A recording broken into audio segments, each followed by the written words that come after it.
Maverick News presents The Rick Walker Show. Defrag your mind.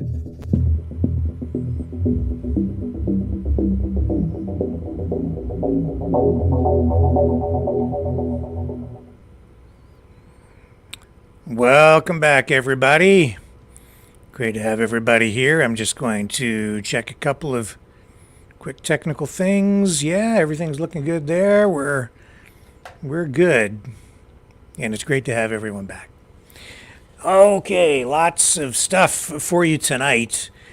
We have a feature interview coming up with Levi Browde of the Falun Dafa Information Center about those bomb threats that were issued targeting the Shen Theater Company. We have Kevin Michelizzi is supposed to join us with information on images, a video that contains images that is reportedly from one of the cell phones that was being carried by one of those Moscow terror suspects. And the images on there, probably the first, or maybe the most substantial evidence that I have seen so far potentially connecting the attack to Ukraine. We'll show you what the images are, and Kevin will provide more context and a better perspective on that. We'll get into it. What else do I have for you? Biden goes to Baltimore. We'll pick up his news conference. Trudeau goes to Calgary. He's not very popular out in Alberta, but he went out there wearing his fancy socks anyway. And talked about the economy and sort of brushed off suggestions that the housing crisis is a product of his economic and immigration policies. What else do we have? Those are sort of the main stories, I guess, for tonight. We have a bunch of other stuff too. It's a full stack of stories for you tonight. We've just got so much. So you're just gonna have to stick around because you're just not gonna want to miss any of it. All right, let's get this thing cranked up. I'll take a little break, come back, and we'll dig into the top stories of the day. Don't go away. The information war is raging. Truth without integrity is worth nothing. Maverick News. Because those who have power and those who seek it must be held accountable.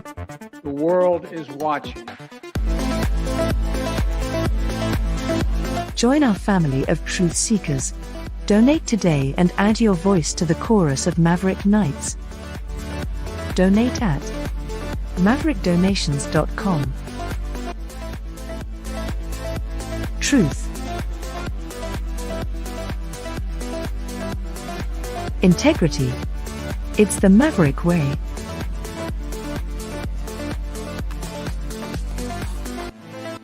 Maverick News. The world is watching.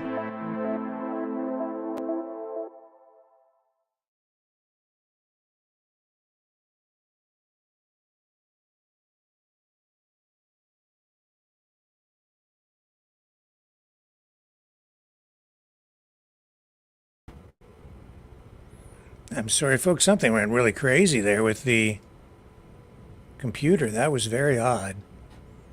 Let me recue that. I'm sorry.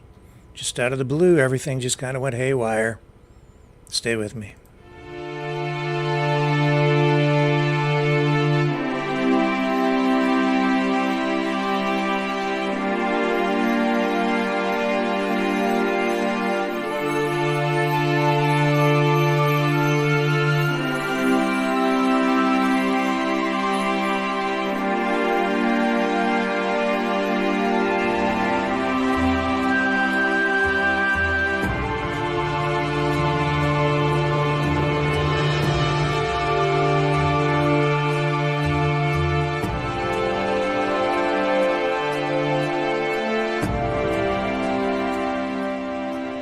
Maverick News. The world is watching.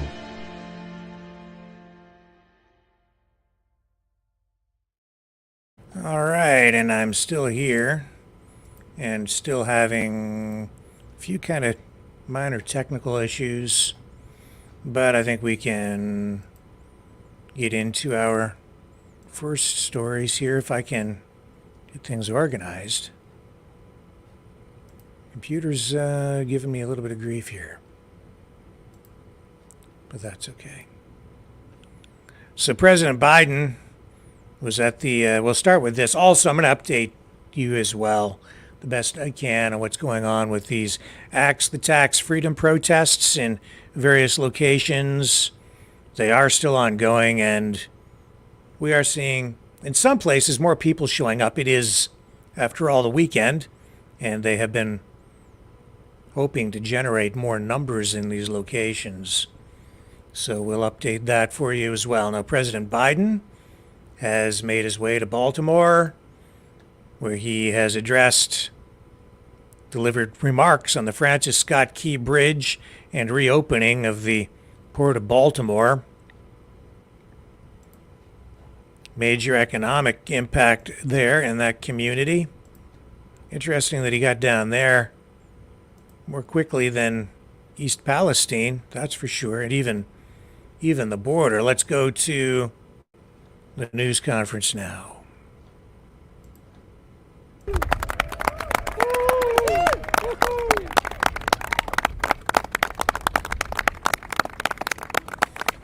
By the way, folks, I say to my dad, they're mispronouncing Balmer. My dad and the Biden, please sit down. The Biden family goes all the way back to being watermen in this bay for a long time. And my father was born and raised here in Baltimore. And there's a strong connection. Still have family in the region as well. Governor Moore, Senator Cardin, Senator Van Hollen, Congressman Fumi, Mayor Scott, County Executive Johnny O. I like that. Johnny O, ho, ho. To all the military members and first responders, most importantly to people of Maryland, I'm here to say your nation has your back, and I mean it. Your nation has your back.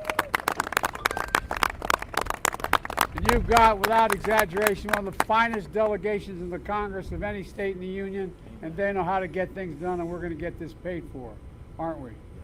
Yes. All right. I was just briefed by the Unified Command about the ongoing impact of this tragic collapse of the Francis Scott Key Bridge last Tuesday.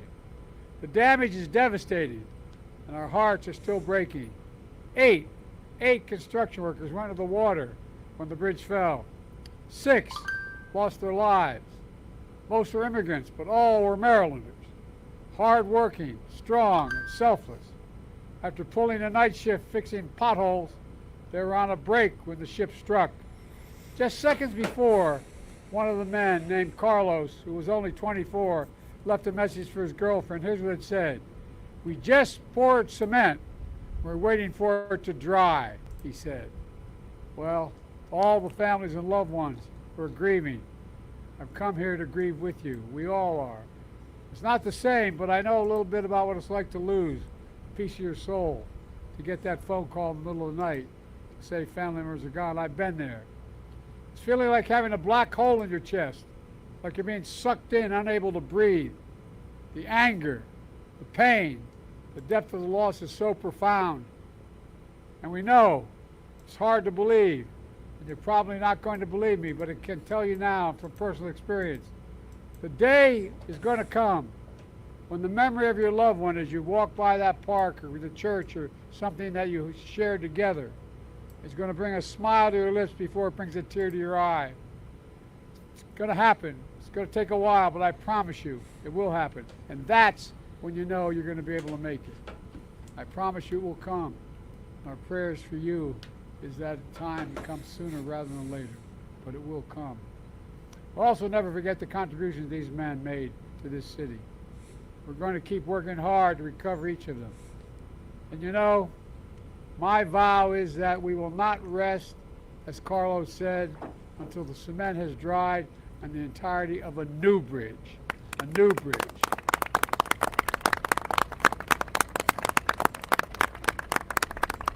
Earlier this afternoon, we took an aerial tour, a survey of the wreckage. You know, from the air, I saw the bridge that's been ripped apart. But here on the ground, I see a community that's been pulled together. I want to thank you all, the first responders, the port workers, state and local officials, who sprang into action before dawn, who've been here ever since. And we did talk, I think it was 2 or 3 in the morning. You were out here. You were here. Within minutes of the collapse, the U.S. Coast Guard arrived on the scene. Within hours, I ordered personnel from the Army Corps of Engineers, the Navy, the Department of Transportation to assist in every way possible. Within a day, we stood up a unified command. In the weeks to come, I want you to know we're going to continue to have your backs every step of the way. I guarantee you. I guarantee you. First is our priority to reopen the port. This is one of the nation's largest shipping hubs. And it's the top port in America, both in importing and exporting of cars and light trucks, the #1. Simply put, the impact here has a significant impact everywhere, up and down the coast and around the country. Thousands of tons of mangled steel remain lodged in the water, blocking ships from moving in and out of the harbor. I've directed the Coast Guard, the Navy, and the Army Corps of Engineers, who are, by the way, the finest engineers in the world, and the state officials to work together to help remove this steel as quickly as possible and as safely as possible. So far, our team has been able to clear 2 small channels for essential ships, helping clear the wreckage. And yesterday, the Army Corps announced that by the end of April, they'll be able to open the 3rd channel for some commercial traffic, including car carriers. And by the end of May, we'll open the full channel, the full channel.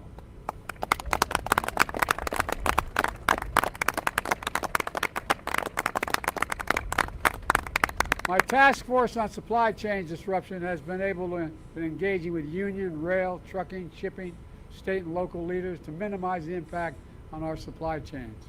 And I'm proud to announce that the federal government will provide over $8 million in grant funds to make the infrastructure improvements at Sparrows Point as the only port unaffected by this collapse, which will allow Sparrows Point to take on more ships.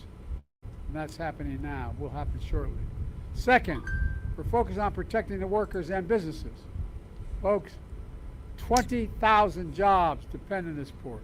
20,000 families depend on this port to buy groceries, to make rent, to pay their bills.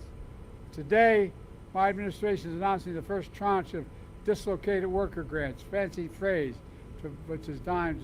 All it is there to make sure it helps create jobs for workers involved in the cleanup of this incident, additional jobs.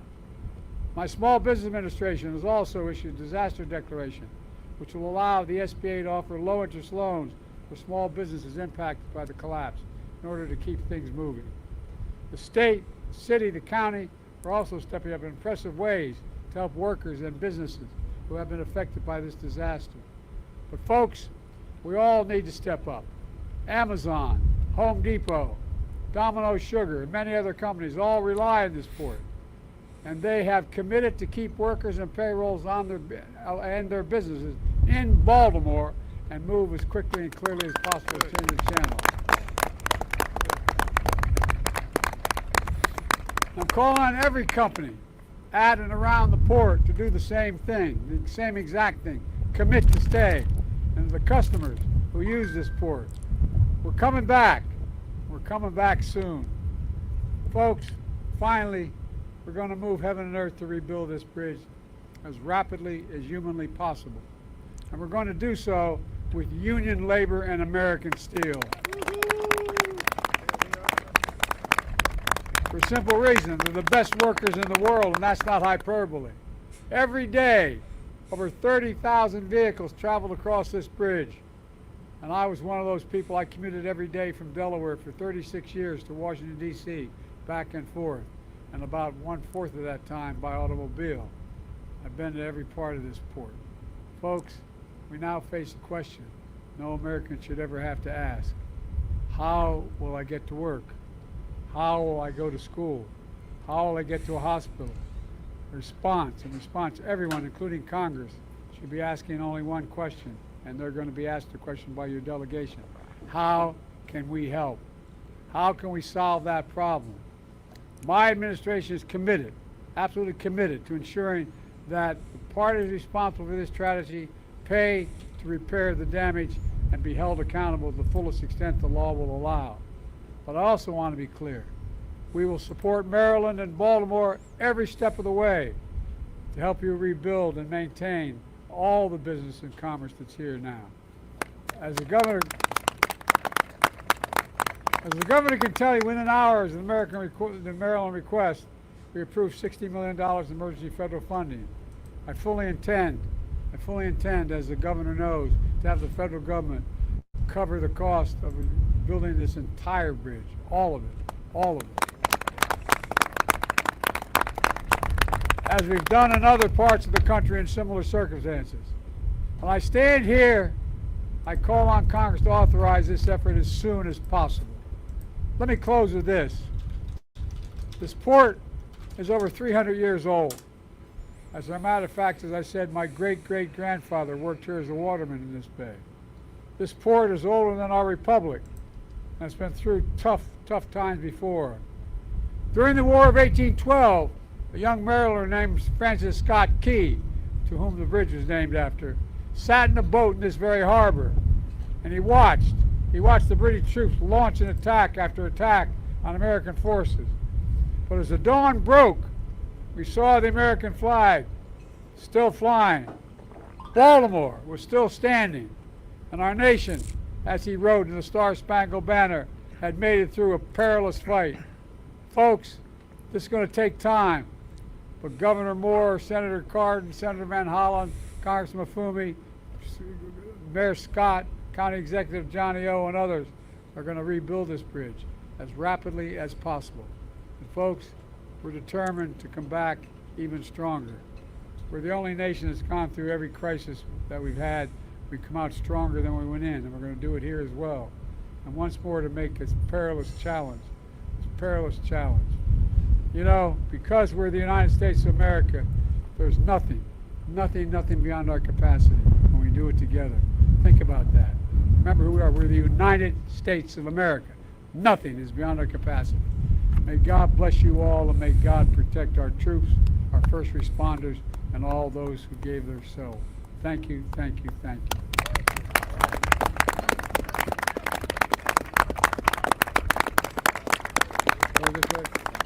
Okay.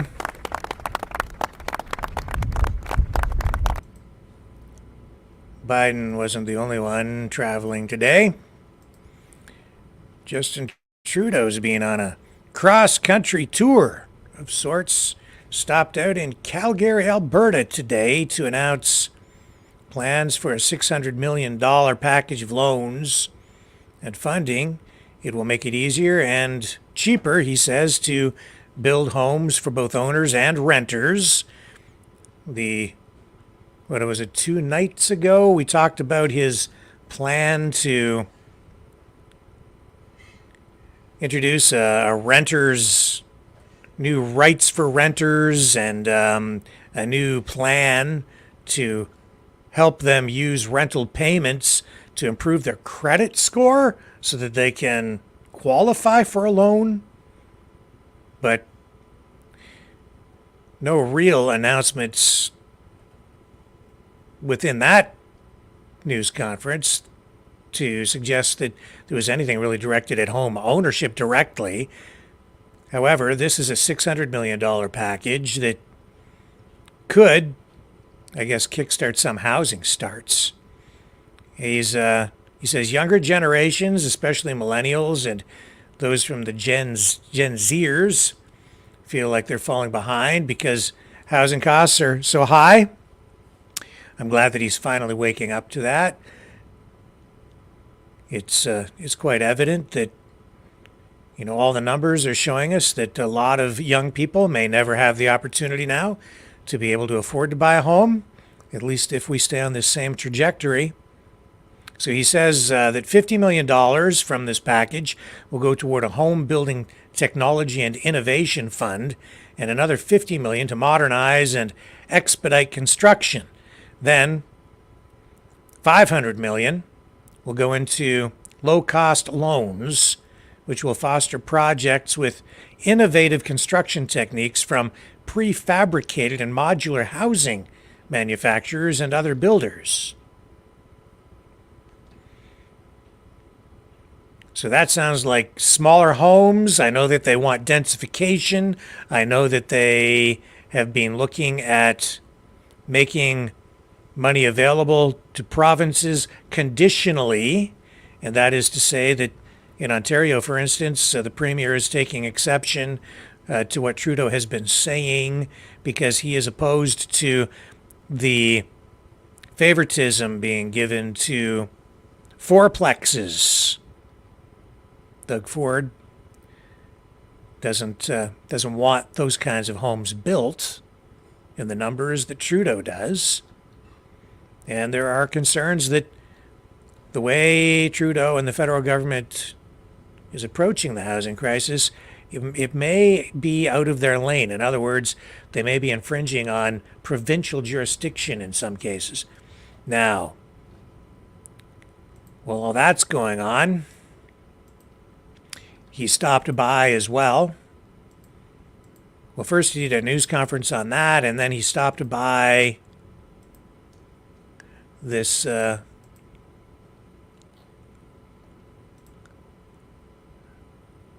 on a second here. Yeah, he stopped by. I've got this queued up.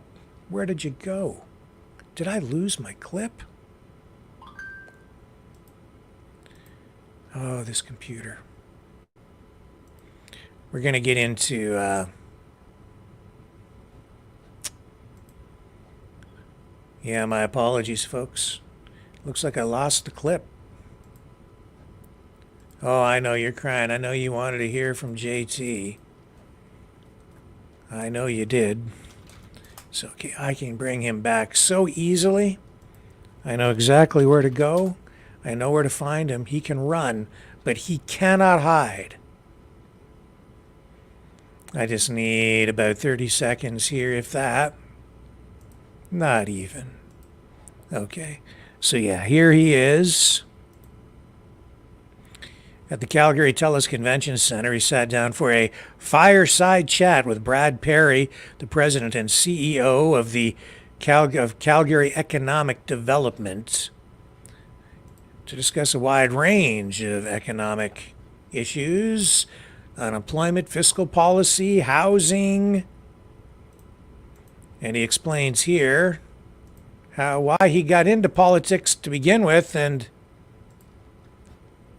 also discusses why so many Canadians seem to be so unhappy with him. Focused on young people.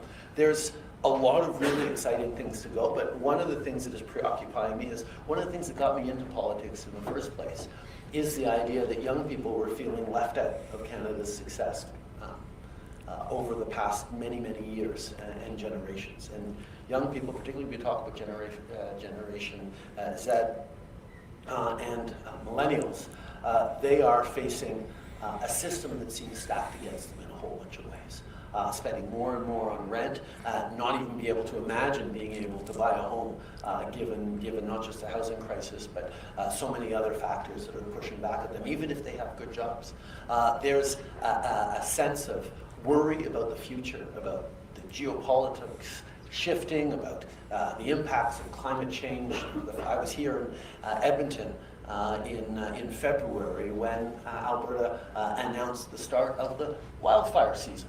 In February, we're seeing this is a record drought year coming up, which means there's going to be really bad fires. There are things we need to do right now, and young people are anxious about the kind of world they're growing up in, and that anxiety means we as leaders, whether it's political or business, need to step up to allay those fears, and to empower young people to be able to succeed in all sorts of ways. We're talking about young people, it's not just 15-year-olds, it's 35-year-olds who are really aware that the world is not following the same kinds of rules as it did for their parents.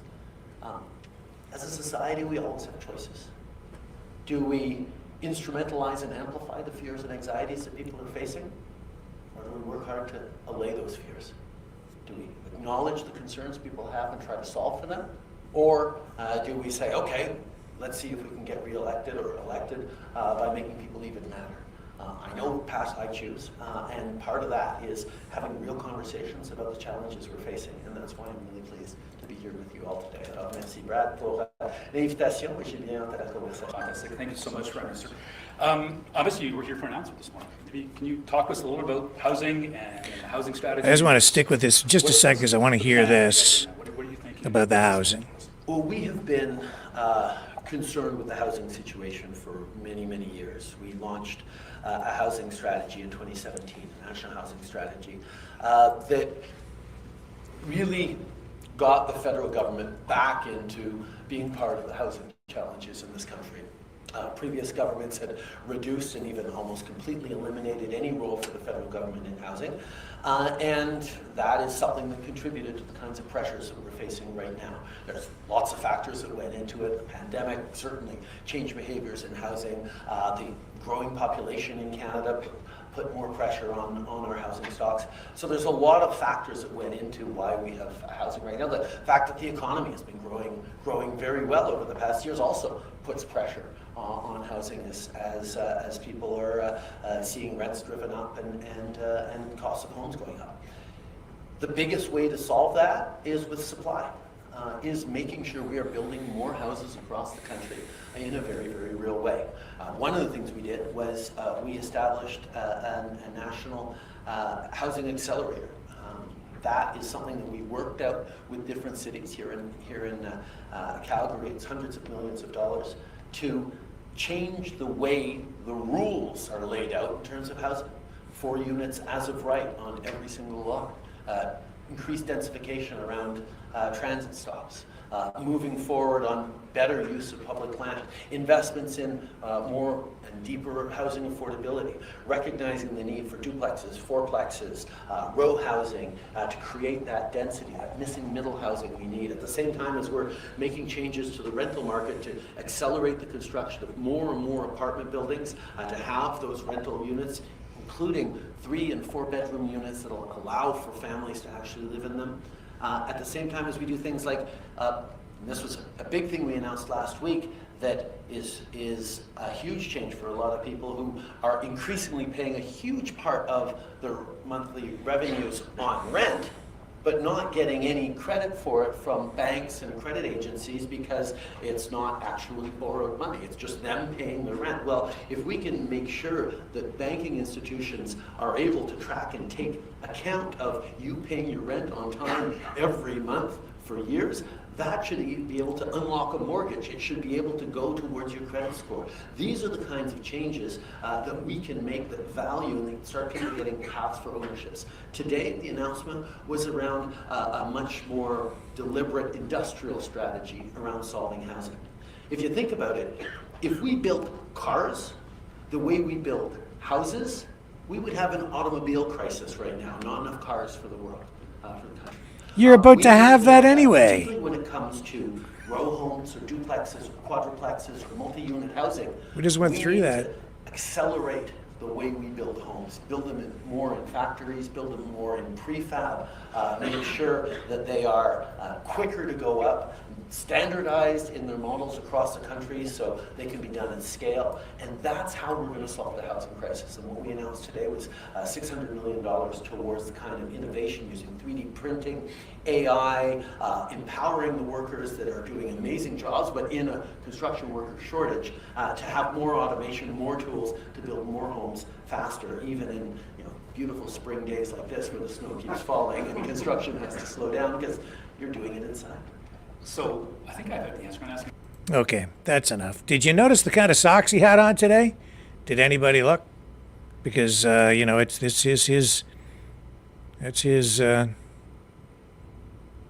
thing, right? I got a shot of it. There it is right there. I'm going to bring it back up. Because I know everybody's wondering if you didn't see.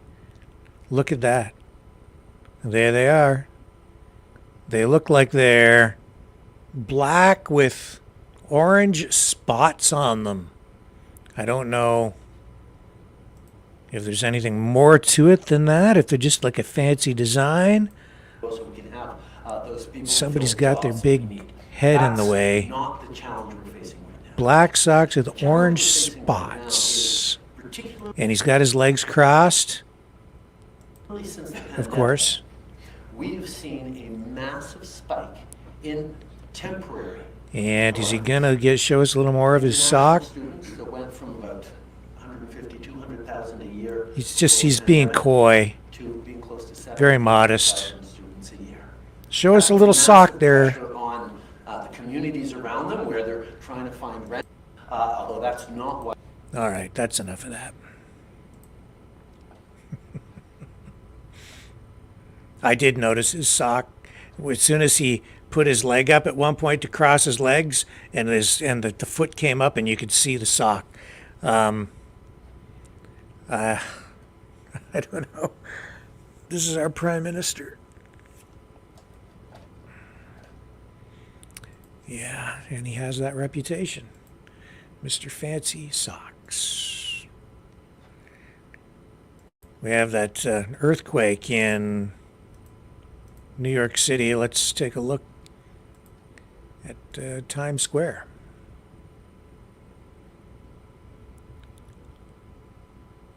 I believe, is this Times Square? Here, hang on. Yeah, we're going to take you straight to New York here. Just a second. Here's some live footage tonight.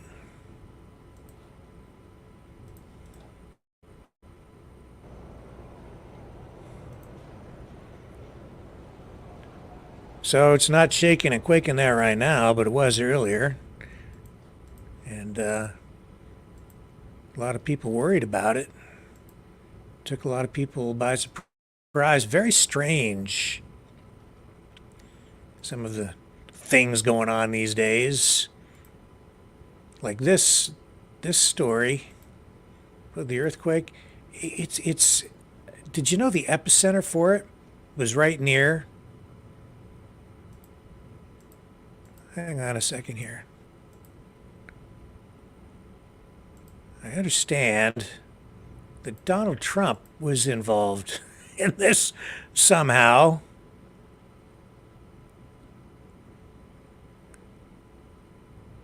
I'm sorry. I'm trying to... This computer is acting up on me tonight, and I'm just losing material. It's shutting down on its own. Very odd. Anyway, I'm going to have to take a break. Hang on just a second. This thing is going all wonky on me. I'll be right back.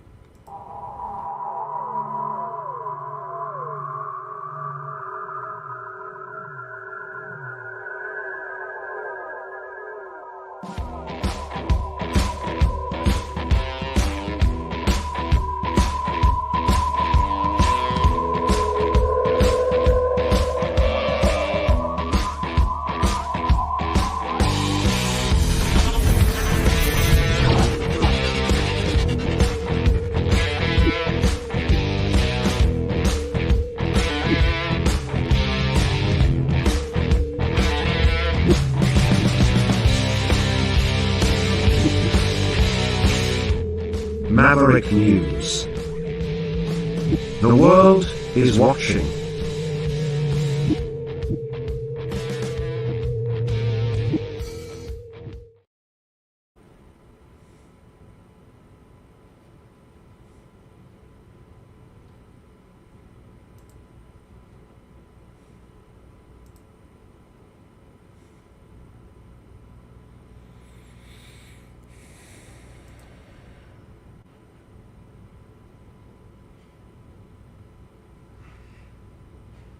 And I'm back.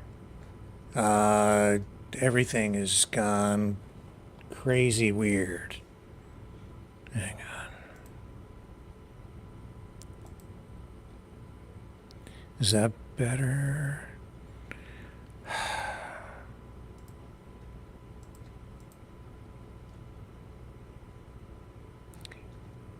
Hang on, I'm going to run this. This is I've got multiple video streams. Hang on, I'll be right back.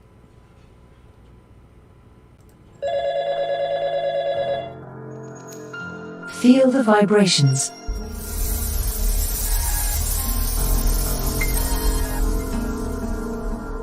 Our quest continues.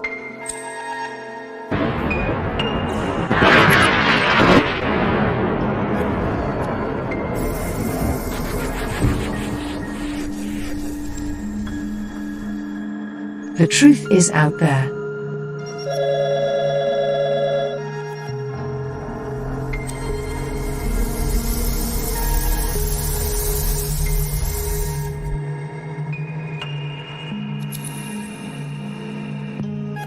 We are Mavericks.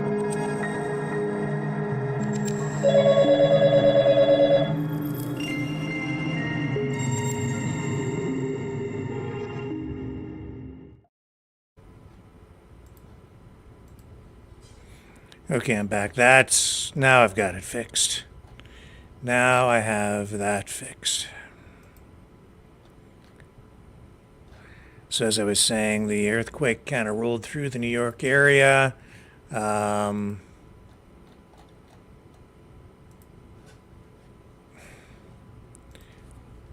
seconds more, and I'll get myself organized here. The information war is raging. Truth without integrity is worth nothing. Maverick News. Because those who have power and those who seek it must be held accountable. The world is watching. Join our family of truth seekers. Donate today and add your voice to the chorus of Maverick Knights. Donate at maverickdonations.com. Truth. Integrity. It's the Maverick way.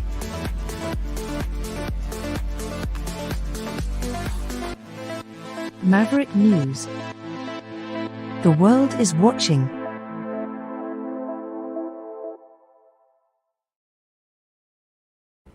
Okay, as I'm sure you've all heard about the earthquake, and I've been trying to talk to you about it for the past few minutes. But this earthquake did hit the east coast of the United States today, earlier this morning. According to the U.S. Geological Survey, it caused buildings to shake, rattled a lot of nerves. It was measured at 4.8 on the Richter scale. Its epicenter near Lebanon, New Jersey. It hit around 10:30 a.m. Eastern Time. Then there was an aftershock, registering at 4.0. Right around 6 p.m., about 45 minutes ago. The earthquake was the strongest recorded in the Northeast in more than a decade. And it certainly did shake some people up, including this live streamer who was live online at the time when the earthquake hit.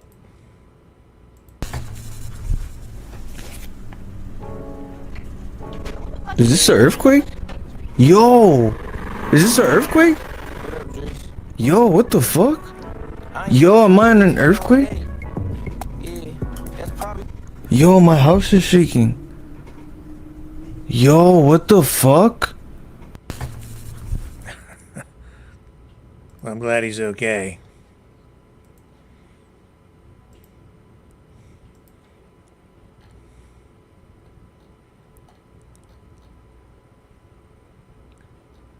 So yeah.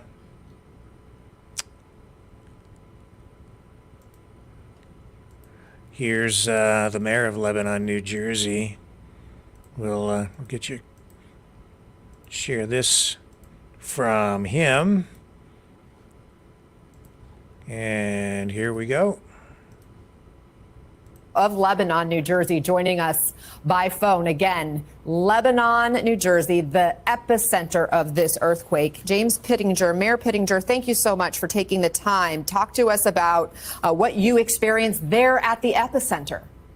Yes, quite frankly, just still a little shaken up here. I was working from home today and had some work going on outside my house, and I'm like, what the heck did those guys do? Because everything just started falling off the shelves, and just got a pretty big rattle and a pretty big scare. My dog ran for cover. It was the craziest thing I've ever experienced. And so things actually fell off the shelves at your place. What other damage are you learning of in your area?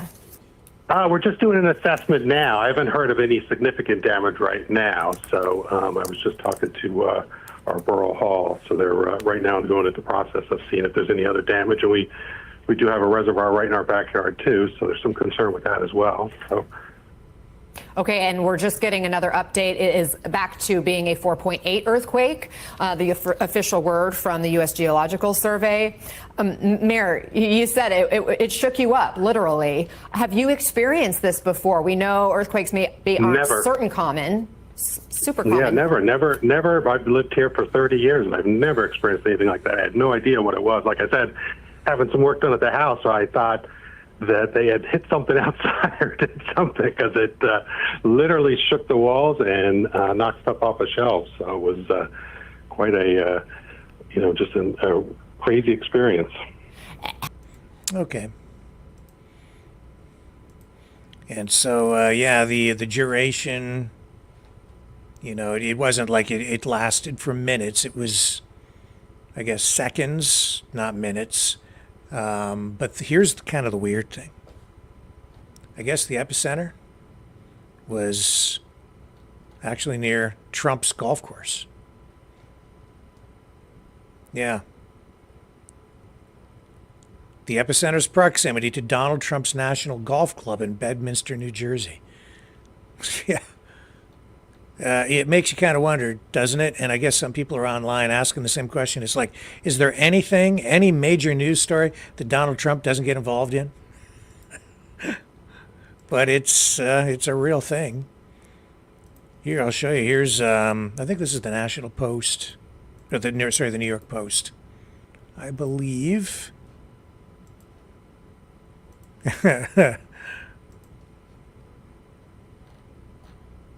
Yeah, New York Post. Map of where the epicenter is, and right directly targeted over his golf course. Yeah, so there were members there, and they're saying that the ground was shaking at the golf club.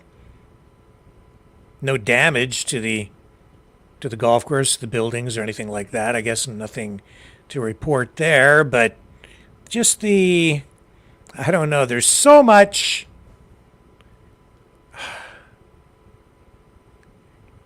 world energy, let's put it that way, circulating, just cycling around Donald Trump all the time.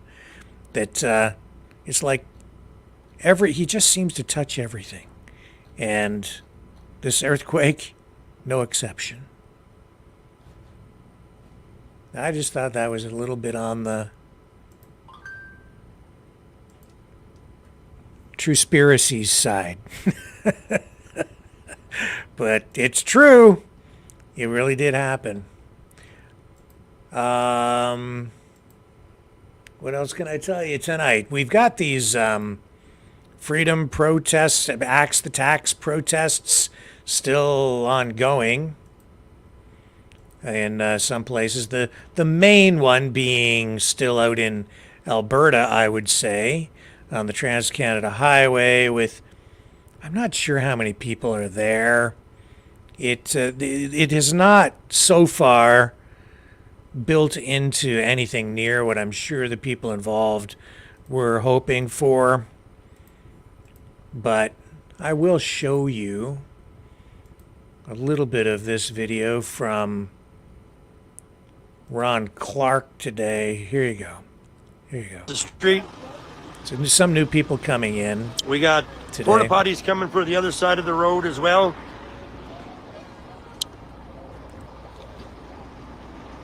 We got a bunch of protesters, lots of Canadian flags.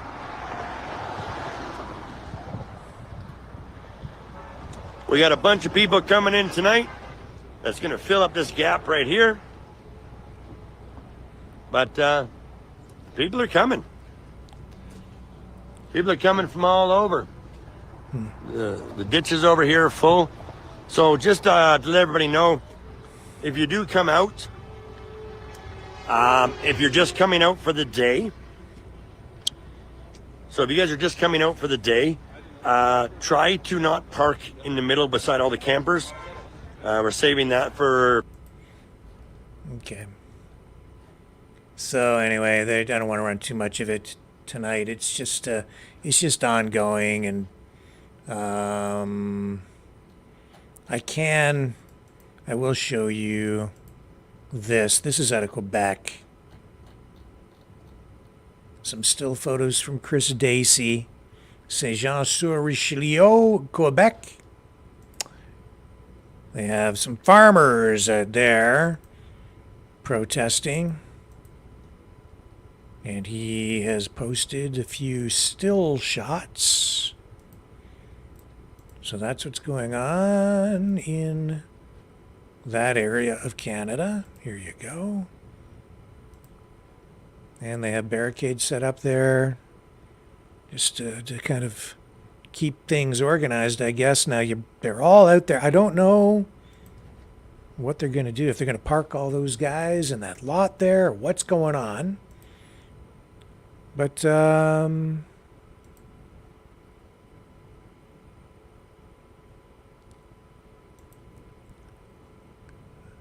guess this is not just Axe the Tax. This is like a farm protest, I'd say, connected to carbon taxes, of course, because they have caps on fertilizer and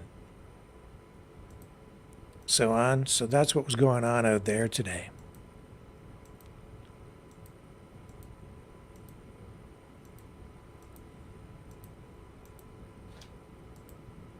And I don't know if they're staying or not. I don't think so. I don't know.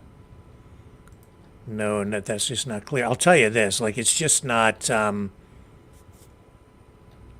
know that they're disappointed in most of these locations with the turnout.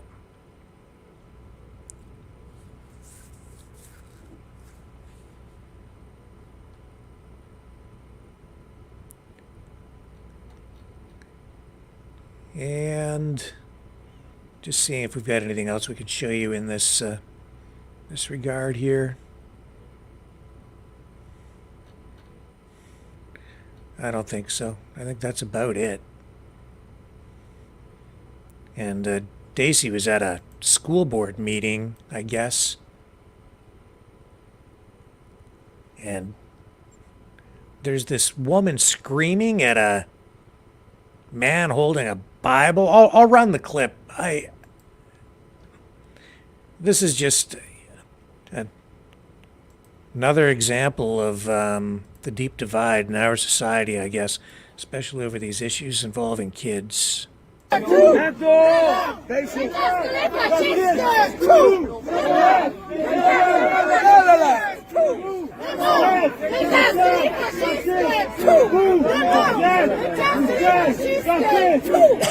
the man of being a fascist because he's holding a Bible.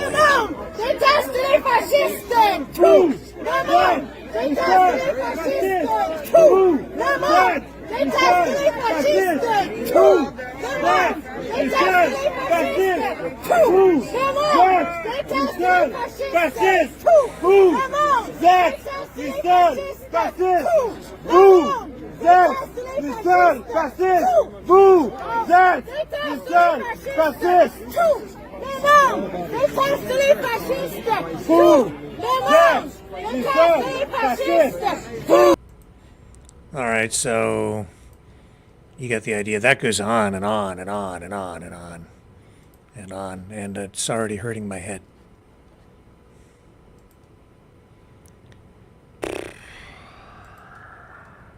Man.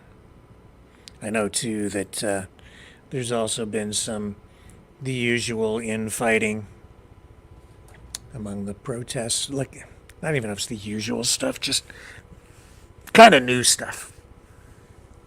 Not going to get into it. But we'll see where it goes this weekend. I guess. You know.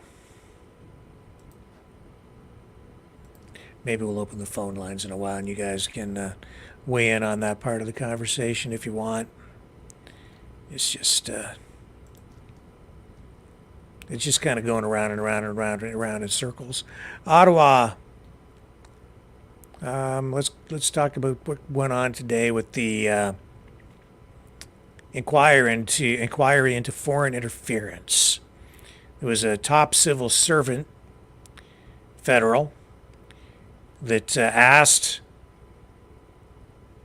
that a false article about Prime Minister Trudeau be removed from Facebook back in the 2019 election. That testimony coming out today at the Foreign Interference Inquiry. So this article was published by the Buffalo Chronicle. I think you already probably know what I'm going to talk about. It contained unsubstantiated or uncorroborated claims that Trudeau was involved and was spreading online. And if I don't know if I can even say this for legal reasons, what the content of that story was about. I need to be very careful here. I think you understand what the allegations are. I don't think I better say what it is. You all know what I'm talking about. That Buffalo Chronicle story about Justin Trudeau's behavior. But I'm not going to say it because I don't want to get sued. Because I don't have the evidence. So, anyway, that's what that was all about today. We'll get into the inquiry stuff more another day. We've been covering that pretty extensively over the last 2 days. Let's take a break. When we come back, we're going to move on to another actually pretty interesting story. Kevin Micheliti is going to join us, and he's going to show us some real evidence, I think, that will help us understand better why Russia is accusing Ukraine of being directly involved in that Moscow terror attack.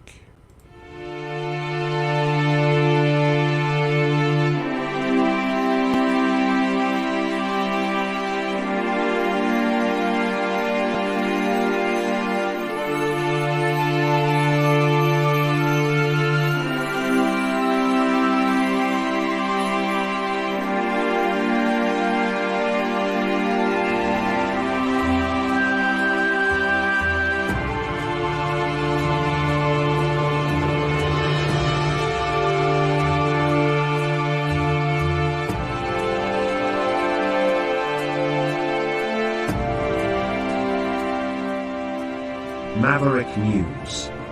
The world is watching.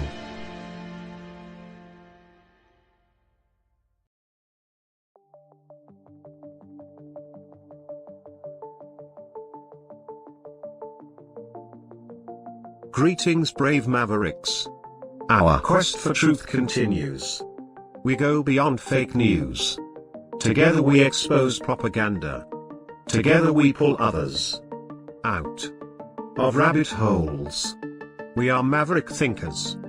We are all unique individuals, defenders of individual rights and freedoms, credible, trusted, grounded in reality. Maverick News, Maverick News. Defending free speech, free speech. Donate at freedomreporters.com. Do it now. Tomorrow may be too late. Maverick News. The world is watching.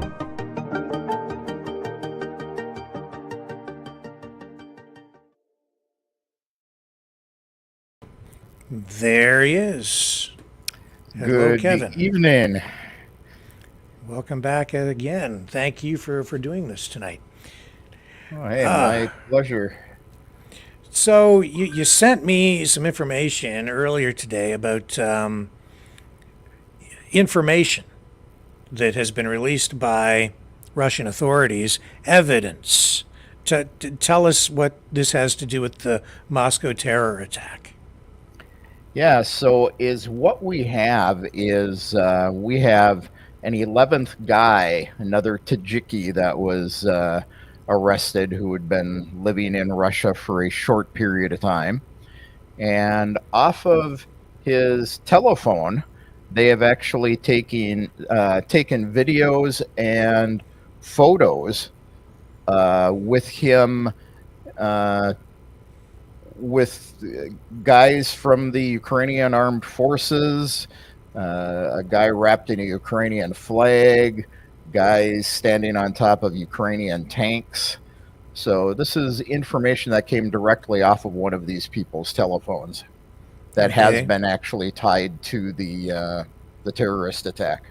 Now, I guess we have some video queued up here. Do you want to run that so we can see what it is that we got off the phone? I have the actual video. I don't recall how long it is. I don't think it's too long. Yeah, I've got it, I think, right here. Yep. Here it is. So Any idea what we're looking at? Okay. And this is the city hall. He was outside doing videos of it. And of course, they're showing the time of day that it was taken. And this is the street in front of the mall there. So now these are some of the pictures of it. Diti is children in Ukrainian. And of course, this is, you know, Ukrainian paraphernalia. Guy in front of the building. This, I don't know what exactly this is, but it was looked like a Ukrainian soldier giving the middle finger to maybe yeah, a it looked like an Russian AI picture to me. Yeah, just like a but it's like a graphic, like a cartoon thing. Right. That's what it looked like. Yeah. Yeah. So that's what they actually took off of his telephone. Interesting. So did they provide any further statement, or just release the video, like the stills in video format? Just released information that they have proof that this guy was tied to Ukraine, along with other evidence that says these guys were tied to Ukraine. Mm-hmm. Mm-hmm. There was a statement, came out of TASS. Is it, valid? It's the only place I saw it, but they say that there is clear evidence of ties with the Ukrainian SBU. Well, I mean, over time you get more information, and so at least now we're starting to deal with some actual evidence rather than just people speculating or making claims. So that's important, because then you're dealing with things in a real tangible and realistic way. So I think this is substantial. This is important. Yeah, somebody in the chat is asking if anyone confirmed from Ukraine that they knew this guy, like his family. This guy is a Tajiki. He's a Tajiki. He came to Russia. His relatives in Russia, other citizens of Tajikistan, put him up for a few weeks, and then he magically received enough money from somebody to be able to go get an apartment with some of these other guys that were arrested. And his family was driven out of their home in Russia where they lived for having ties to him. And his family in Tajikistan has disowned the entire family. So this is pretty Tajiki ways of dealing with things. So no, nobody in Ukraine has said, oh yeah, this is my brother-in-law or something. This guy is a Tajiki, but he does have ties to Ukraine, as can be evidenced by the fact that he's got videos and photos in Ukraine with Ukrainian armed forces.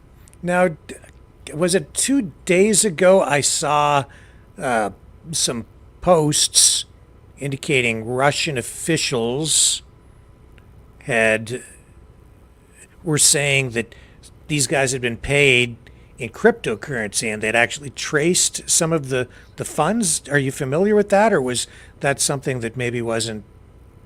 Do you know what I'm talking about? Yeah, I heard that, but I wouldn't put a lot of weight into that. Pretty darn tricky to trace cryptocurrency. I was actually contacted to help in seeing if some of that crypto could be traced or not. I do know that some of the payments made to them, the partial payments made to the Tajikis that were actually the shooters, were actually done by bank card over their telephone. Something a little different here than you guys have in the West. You can actually go on your bank's mobile app and type somebody's telephone number in and say, send this much money to this telephone number, and it goes into their bank account. So a lot of the payments were made that way, directly traced back to Ukrainian banks. The cryptocurrency thing, that's pretty darn tough to track that stuff. Despite what anyone may tell you, crypto is pretty secure and pretty anonymous. Mm-hmm. But they have looked at how to trace it. From where I sit, this information coming from this guy's phone, that's the most tangible evidence that I've seen so far. Is there anything else that has come out that is helping to clarify what the reality of this is? Just the fact that some of these other people that have been arrested out of these excuse me, these 11 people that have actually been to court thus far, is many of the ties of how they got money for apartments, cars. These are all things that were in addition to this 500,000 rubles that they were promised for shooting the place up. So they've tied Ukrainians who have actually transferred money to these people for various living expenses, their apartments, they're buying their car. So these are direct ties that they've released as information. Again, it's stuff I'm seeing from, TASS, RA Novosti, some pretty big Russian news services, and the Ministry of Defense. 133 people killed, a lot of wounded. How is the community coping? Where are they at with memorial services and funerals? They say that 2/3 of the people who were affected by this attack have already been paid the money that the government says that they would pay to them to support them or their families. And last number I saw, I think it was 34 people are still in the hospital. And everyone else that was in the hospital has either expired or been released. And what about the response from the government and military? Bring us up to date there. Well, they have not been very kind to the infrastructure of Ukraine. They have been striking the infrastructure pretty much daily for the last week. It really went up a notch today. Kharkiv, they started bombing with Kinjal missiles, probably 4 o'clock this morning. And just before I got on with you, so about 10 minutes ago, I saw that there was another launch of missiles and drones to Kharkiv again. So they are apparently planning to take over Kharkiv. The mayor of Kharkiv, who, he is a pro-Ukrainian, but he does say that most of his people speak Russian. He refused to ban the Russian language in Kharkiv. He is resigned from his office, and they have asked people to leave Kharkiv. Russia has asked them to leave Kharkiv. But as what they're finding is there's a lot of people from the Donetsk region who are actually going towards Kharkiv, expecting the Russians to come in.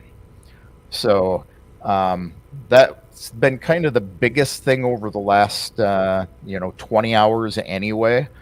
but they also, I saw that they're at just a couple of minutes before the hour, had a bunch of launches towards Dnipropetrovsk, Odessa, basically all up along that Dnieper River line.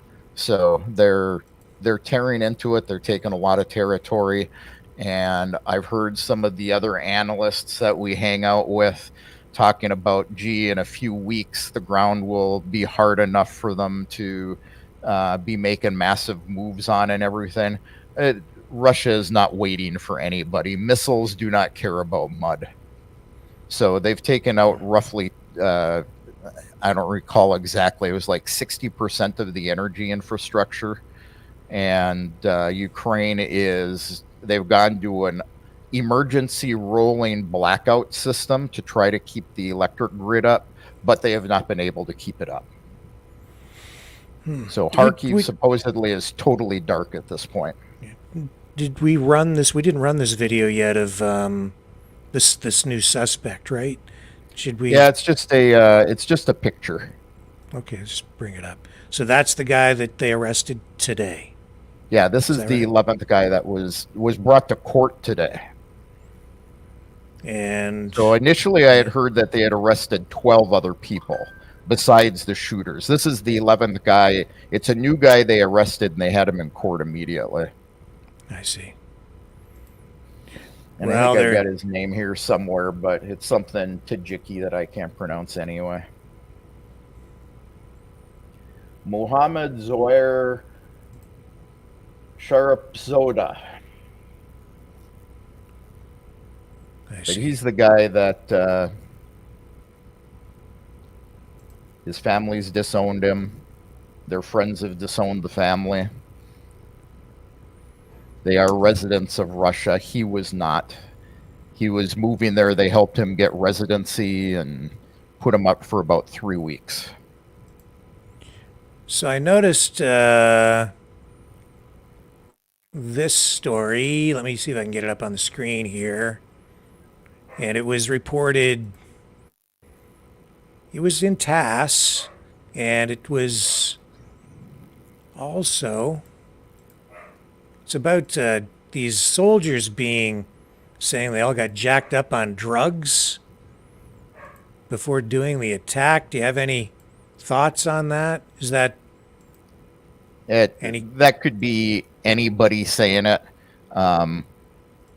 TASS English to me is a relatively iffy source of information. TASS Russia tends to be a little more accurate. Yeah, well, I'm seeing it here. And of course, it is the Sun.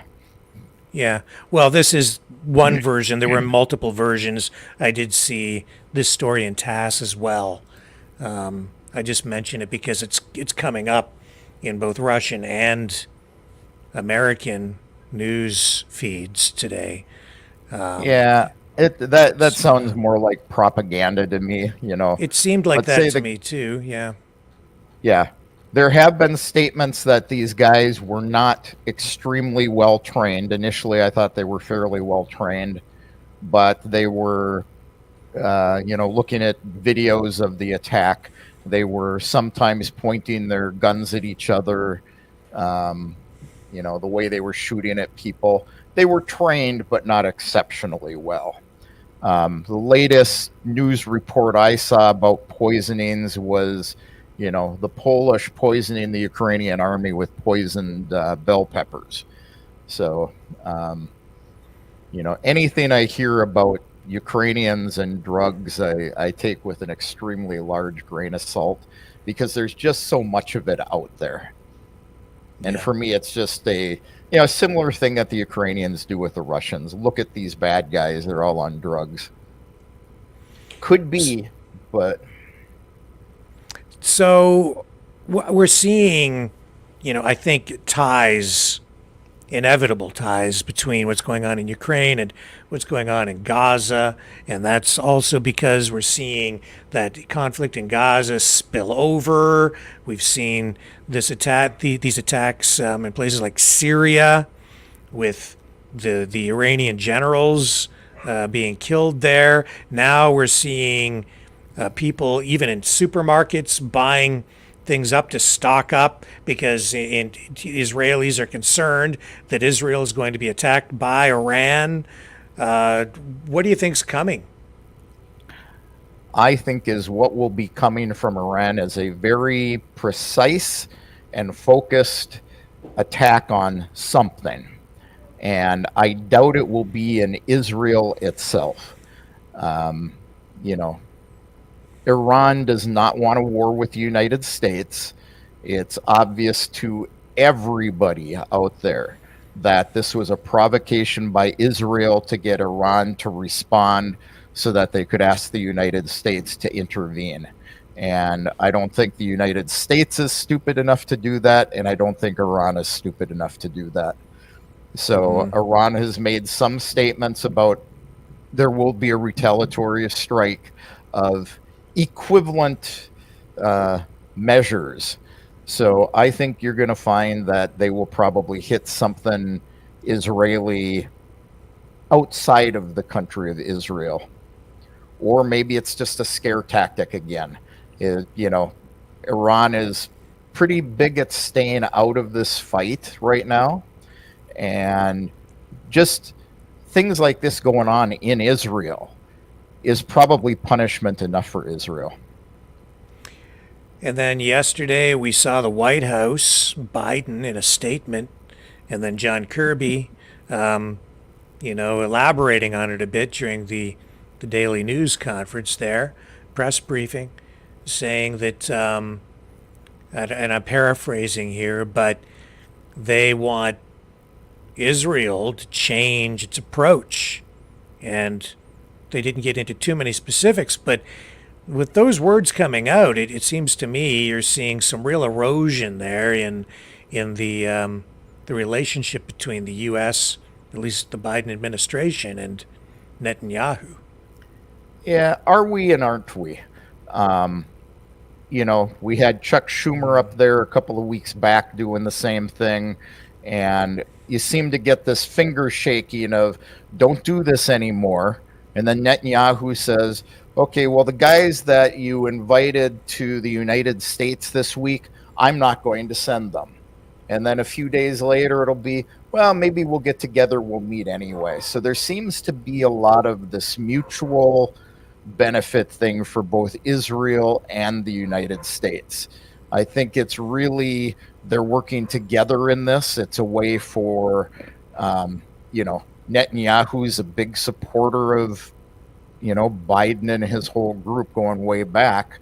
And he probably sees that these are some of the things that need to be said to get people in the United States to vote for the Democrats because the Republicans say they aren't hard enough on Israel. And, and as much as the United States shakes their finger at Netanyahu, it really kind of strengthens him in Israel because the Israelis say, look, he's standing up to the United States. So I think it's just a big, a big election year campaign again. Yeah, well, it's certainly a response to those aid workers being killed. Do you think that is having much of an impact on public opinion? I think it does with people in general. I'm going to go to the same thing I heard Larry Johnson say in the last 24 hours. Why is it that with 30, 40, 60,000 brown people, nobody's gotten outraged, but over 7 white people, the whole world is outraged? It isn't right in either case. And, again, what's going to come of it? Yes, the Biden administration said, Netanyahu, you need to figure out what happened. This can't happen again. Israel came out, was it yesterday or today, and said, gee, we've arrested several people who were involved in this. They didn't, they made mistakes in operations. They were not following procedures, so we're going to arrest them. But, are they really, and was it really a mistake? These vehicles, 3 separate vehicles along roughly 1.8 kilometers of road. That's about a mile. And, clearly marked vehicles that had permission from the IDF to take the route that they were taking. And, gee, whoops, we made a mistake. I don't buy it. I think it's just some more, gee, we have to have some scapegoat. We have to show that we're doing something because everyone's outraged about these 7 white people that were killed, or 6 and 1 brown guy. But nobody pays any attention to, the number of people that are being killed there. And then I'm we not had taking sides on this, so Yeah, I understand. The UN and that ceasefire resolution. I don't see a ceasefire. Yeah, I haven't seen any ceasefire, and Ramadan ends here, in another less than a week at this point. Yeah, I don't even see any headlines about it tonight. It was like a really big deal the day that it passed. We had all the news conferences and all the statements made by all the leaders from all the groups, and then a little bit of follow up the next day, and then flatline, like nothing. Yeah, the Security Council binding resolution that wasn't binding. Yeah. Yeah, even though the Palestinian delegation at the UN stood up and said, "Oh no, it is. They have to abide by it. It's binding." And I was like, "I don't think it's binding. I think you're going to find out that it's not going to make much of a difference." And so far, I'm not seeing it. Yeah, I haven't seen any change. Yeah. Well, Kevin, I think that's pretty much it in a nutshell. Is there anything else you can think of that we might be missing tonight? I'll address one thing that went by in the chat a couple of minutes ago about Russian border security. Actually, Russian border security is fairly tough here. And, yes, Ukrainians are still allowed into the country. They are scrutinized. But what you people need to understand is these are not necessarily Ukrainians. These are Tajikis. So Ukraine and their SBU, when you look at any of these terror attacks that have taken place against Russia, Belgorod is one thing. They're bombing from Kharkiv, which is why Kharkiv is being destroyed at this point. But the attacks on the bridge, all of them have been the Ukrainian SBU working with the Brits, using people inside Russia or some of these outlying areas of Russia, and having people from inside attacking based on, we will pay you money. And so, I need to, this is completely unrelated, but I just want your thoughts, because I need somebody smart to just comment on this with me. Because you're asking me, okay. All right. So we have the earthquake today. That's Mother Nature. Yep. Then we've got this eclipse coming up on the 8th. So of course a lot of people are focused on that. We see even municipalities and different levels of government over here declaring, states of emergency in advance of the eclipse. That has some people freaking out, worried. They're stocking up. It's like doomsday.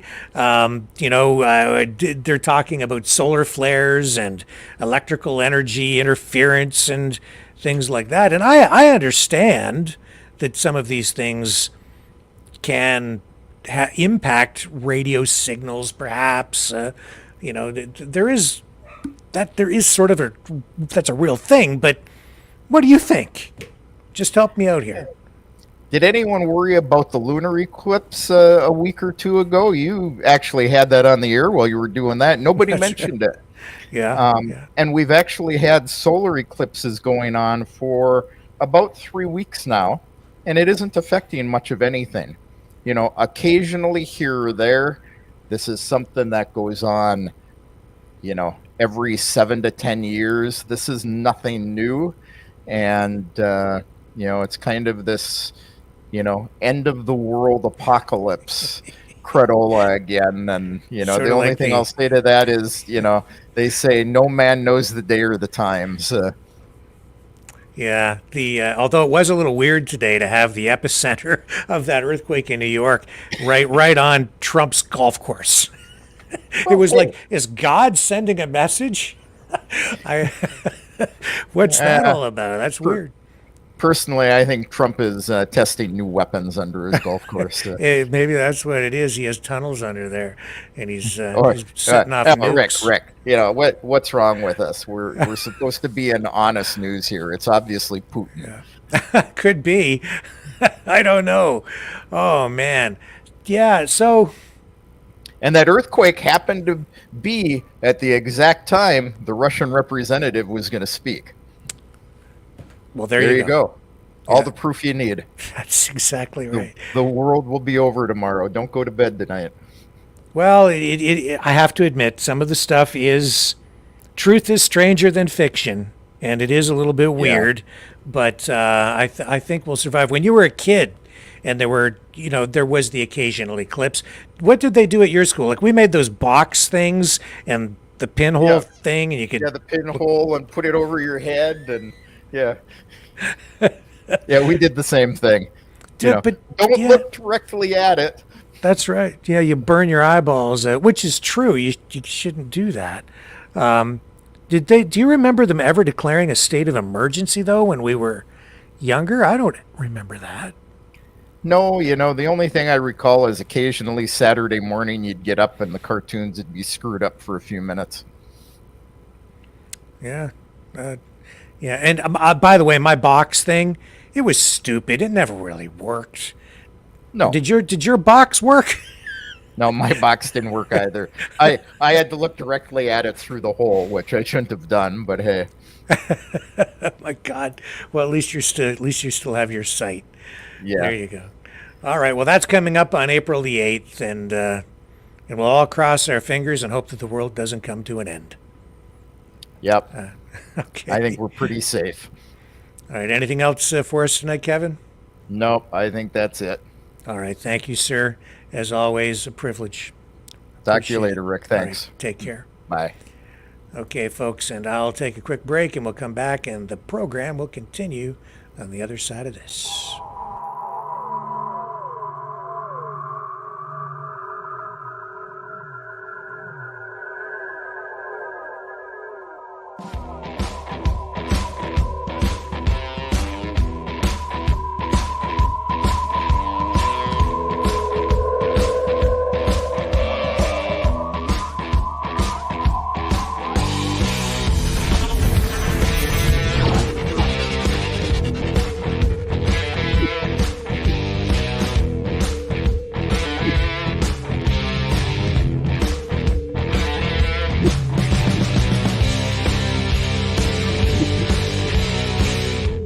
Maverick News. The world is watching.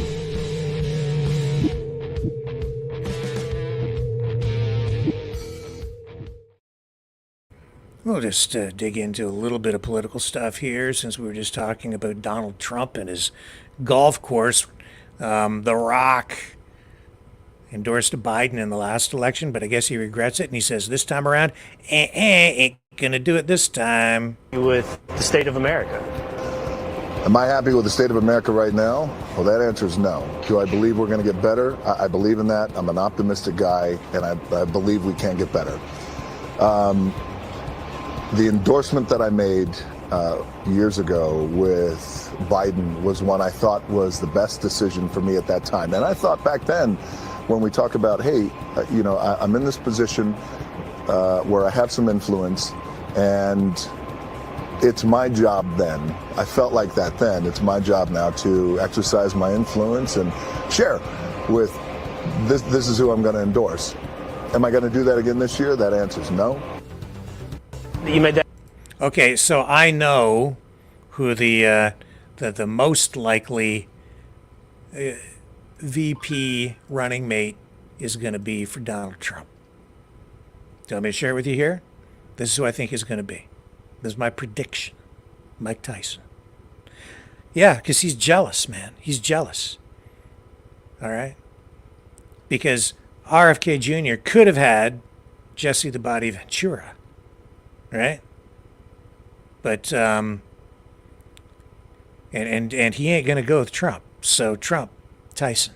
That's what it's going to be. And Tyson has that fight coming up. He's not a has-been. He's making a comeback. I'm telling you, man, this is good. This could have been the election, like of the fighters. Could have been like the WWE, WW, World Wrestling presidential race. Oh, man. American politics is, shall we say, colorful. Okay, what else do we have for you tonight? Oh, you want to know what an eclipse looks like? Before we get into our other interview here tonight, there's a lot of stuff focused on the eclipse out there, right? So I came across this. I'll just share it with you. It's just a little bit of humor before we get back into more serious news here. So do you want to know what an eclipse looks like? This is what an eclipse looks like.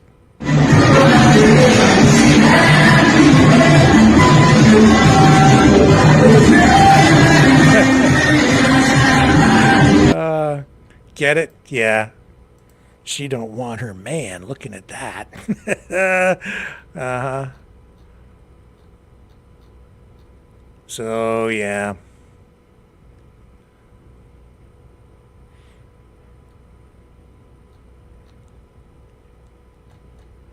Here's another post. Says, this is exactly what I said. This is from somebody named Cheyenne. Said about wearing glasses during the eclipse. Does the government ever have anything good in mind for us? Obviously not. Listen to him. I don't know what this guy's saying. I'm running this on the fly. I don't know if this is good, bad, whatever. Cover your ears if he swears. What are your thoughts on the solar eclipse of April 8th? Look at the eclipse. That's all I can say. If the eclipse comes out on April 8th, look at it. Take the glasses off that they try to sell you or try to promote to you. Take the glasses off and look at it. I sat and looked at the eclipse for 20 minutes last time. And What? it was the most out-of-body experience. And it was cool because the eclipse was showing like it looked like little water bubbles were all over the ground. And it was just absolutely the coolest shadow I've ever seen of just water bubbles popped all over the place on the ground. It's like two converging timelines with the eclipse. You have the sun and the moon mixing together, and you'll see all these water bubbles. You'll see the water that's up above the firmament and that whole thing. There's water up there. That's where the rain comes from. So you'll see all that when the sun and moon mix together. If they try to tell you to wear glasses and that whole new nonsense, it's always the opposite. There's certain peak points of energy spots. Don't listen to this and guy. the eclipses are one of them. Because you've got the sun and the moon mixing together. Don't listen to Think this of guy. Don't listen to this guy. Okay, this is the problem. Like, there's so many stupid people out there like this guy. Do not look directly at that thing during the eclipse. You could go easily, probably will go blind. Do you understand why? It's because the moon doesn't cover up the entire sun. And then you get all that UV radiation, the brightness, it's still, that energy is still penetrating your eye. And because it's not as bright as it normally would be, you don't look away. And so you sit there and you stare at it, and it burns your eyeballs. So you go blind, man. Don't do that. Really dumb. Really freaking stupid people. Don't look directly at it. Do not.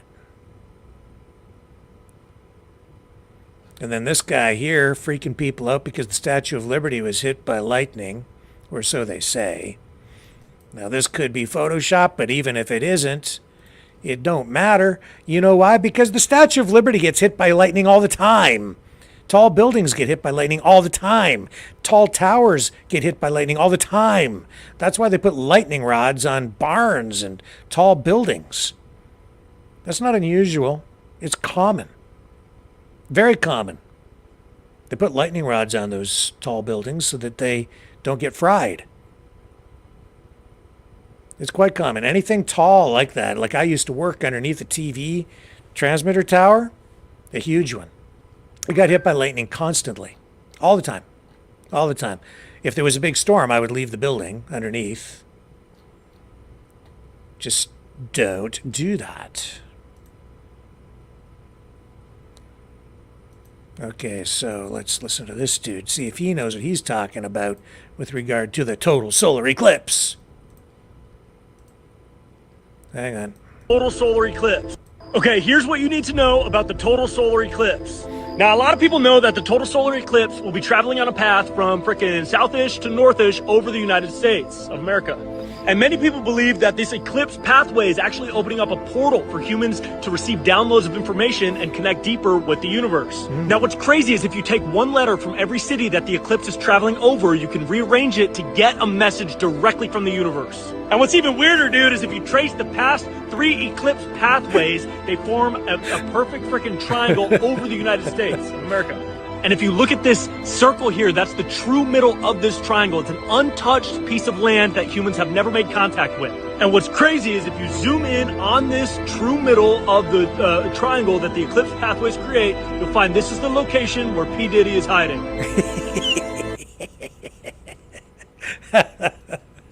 That's pretty funny. Oh my God, this should be an episode of Truspiracies for sure. Oh my. That's pretty funny. Oh my.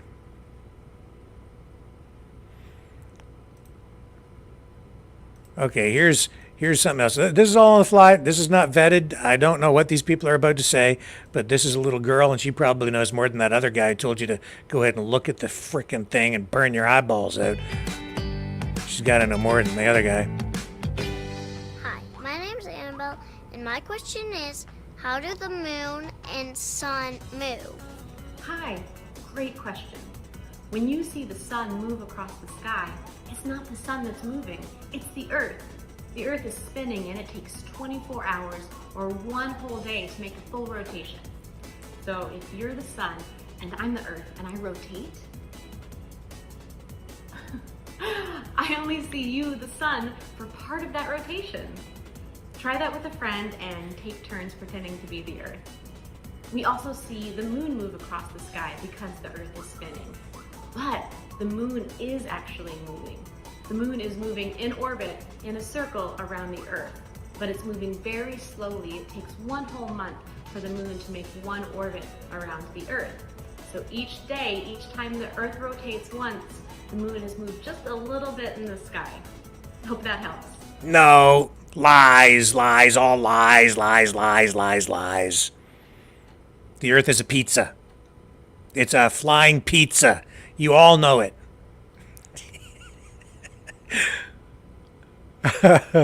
Okay, this... Oh my God, yeah. What else can I tell you? Okay, here's more people talking about the lightning hitting the Statue of Liberty. All right.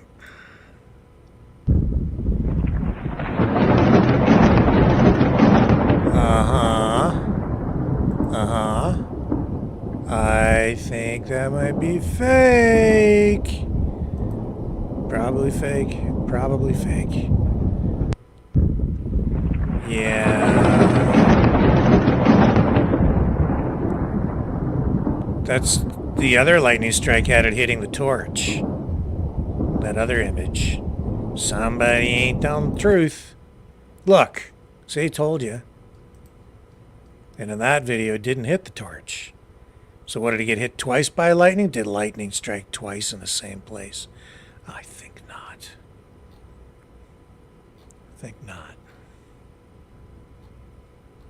Oh my.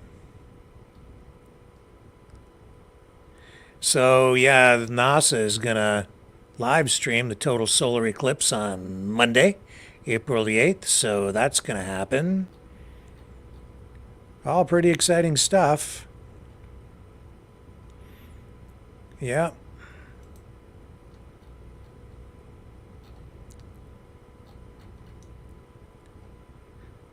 Oh, and see, I told you, Donald Trump gets involved in every news story these days. Here he is.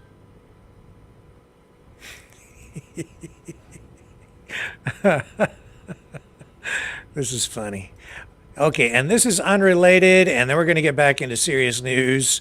Well, this is pretty serious.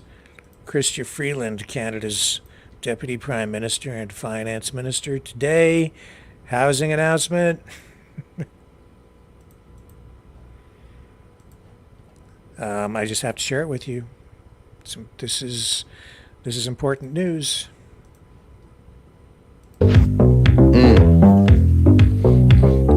Hit it, hit it, hit it, hit it, get it, get it, get it, get it. Ow, ow, ow. Show them, girl, yeah. Boom, boom, bow, bow, boom, boom, boom, boom, boom, boom, boom, bow, bow, bow, bow, bow, bow, boom, boom, bow, bow, bow, bow, boom, boom. Ow, grrrr, bow, bow, bow, bow, bow, boom, boom. Ah, yes.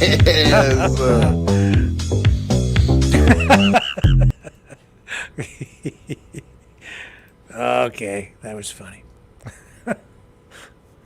Oh, I'm sorry. I can't help but laugh at that. That cracked me up. I have to confess. All right, guys, let's take another break, and when we come back, we're going to be joined by Levi Browde from the Falun Gong Information Center, who's going to talk to us about these bomb threats, multiple bomb threats over the past month, a bunch of them, targeting the Shen Performing Arts Company, which is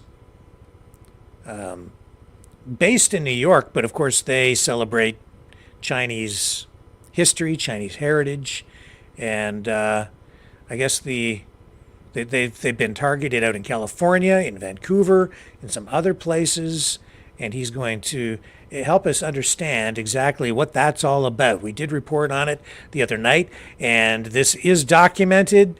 There is actual evidence of it. It has been investigated by police. They've had to sweep the theaters and the various locations where the company performs for bombs. So far, no bombs found, but other things have happened to the artists as well, and the touring company.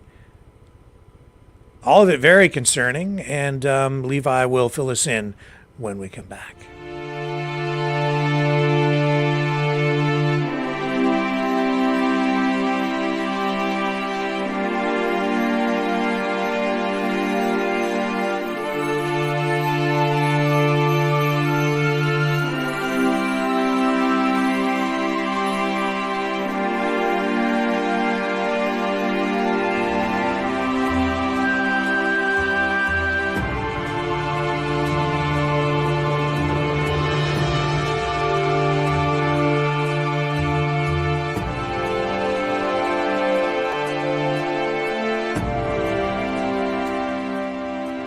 Maverick News.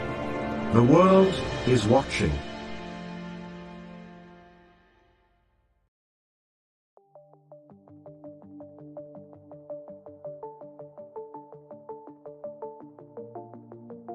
Greetings, brave Mavericks. Our quest for truth continues. We go beyond fake news. Together we expose propaganda. Together we pull others out of rabbit holes.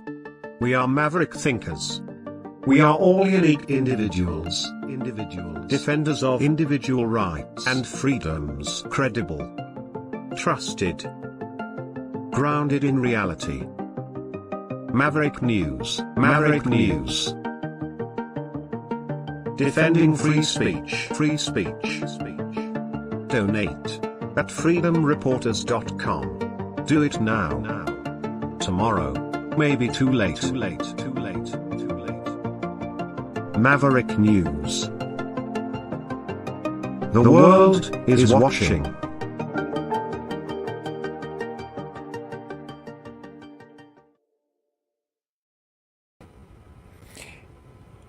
And welcome, Mr. Browde. Levi Browde, thank you so much for joining us on the program today. I think this is, an extremely important subject. I'm so glad that you could share some of this information with us. Can you bring us up to speed on what's happening with this investigation into these bomb threats? Sure. I mean, it started about a little over 2 weeks ago. We started to get bomb threats and other similar type of threats emailed to the Shenyun headquarters in Orange County, New York. And shortly after that, theaters where Shenyun, there are 8 Shenyun troops that perform in different parts of the world at any given time. And so theaters across California, and I think even in Vancouver, Canada, started getting similar bomb threats. And then we got more threats coming into the main headquarters that were targeting, not just said some fairly gruesome things about what they would do to people here. And then they started making threats on targets in Taiwan, for example. We just had a troop that landed in Taiwan at that time. So they were targeting sites in Taiwan. And then they started even threatening sites in Washington, D.C., FBI headquarters, one of them. And so obviously this was very alarming. We've been working with local authorities and the FBI from day one. And so when did these threats first surface? March 14th, really, was the first one that came in, and they continued for about 2.5 weeks after that. Yeah. And obviously you have to take these things very seriously every time a threat is leveled, right? We do, and especially in our case, we've had several incidents where individuals were threatening the physical security of the campus here, where Shenyun has its headquarters in New York. We've had a long history going back more than a dozen years of things like people slashing the tires of our tour buses to the point where they don't deflate, but they damage the structural integrity of the tires. So when it gets up to speed on the highway, they'll burst. And so that's just one example. We have many, many of these kind of things over the years. And so we're very cognizant of security, and we work regularly with the local law enforcement. They're well aware of our situation. Yeah. So when you say you do have some evidence to suggest who or what organizations might be behind this? Well, it's tough, and it's tough for a couple of reasons. One is the Chinese Communist Party, which we'll get into a little bit about why they're so focused on Shenyun, but they are. They often use, sometimes they'll use their diplomats, sometimes even the ambassadors involved at trying to threatening, governments and theaters to cancel Shenyun, but very often they'll use thugs and proxies. And so the evidence on tracing it back, let's say, to the Chinese embassy is difficult, or tracing it back to Beijing. Sometimes we can do that, especially with email-based attacks. In the past, we've traced them back to certain ministries in Beijing. But often it's very, they use these third-party proxies, they use thugs, they use sort of pro-CCP organizations. And so what you really only have for sure is clearly somebody who's trying to threaten, harm a performing arts company, and there's really only one group of people in the world that would be interested in doing that, which is the CCP. And why would they want to do that? So it's a bit of a story, but I think the short version of is that, when the communists took power in 1949, what they started to do is they unleashed campaign after campaign, because they were trying to take one of the oldest and most sort of spiritual civilizations on earth, and they're trying to impose Marxism on it, which is a completely foreign doctrine. It came from Germany. And so they're trying to impose Marxism on people. So what they did is they systematically tried to destroy Chinese traditional culture, which again is a very spiritual culture. It's where came Buddhism, Taoism, Confucianism. And so they've been trying to dismantle this culture. Along comes Shenyun, and what they're doing is saying, okay, it's really a renaissance. I mean, Shenyun you could think of as the Chinese Renaissance, because they're taking the authentic culture that the communist regime tried to destroy, and they're putting it on stage for the world to see.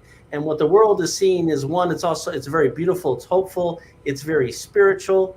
And none of this is what the CCP wants them to see. However, the second component is that Shenyun was started by practitioners of Falun Gong, the Buddhist-based spiritual practice that's been horrifically persecuted in China for the last quarter century. And so the show is sort of a testament to the virtue and the character of Falun Gong people. And over the last 25 years, the CCP has spent hundreds of millions trying to convince the world that Falun Gong's weird, it's a cult or something like that. Along comes this show, and people see something that's beautiful and hopeful, and in many cases brings them to tears, and they're like, that doesn't look like a cult. So for those two reasons, the cultural sort of threat and then how they portray Falun Gong, they really think of it as a massive threat ideologically to the whole narrative they've used to seize and maintain power in China.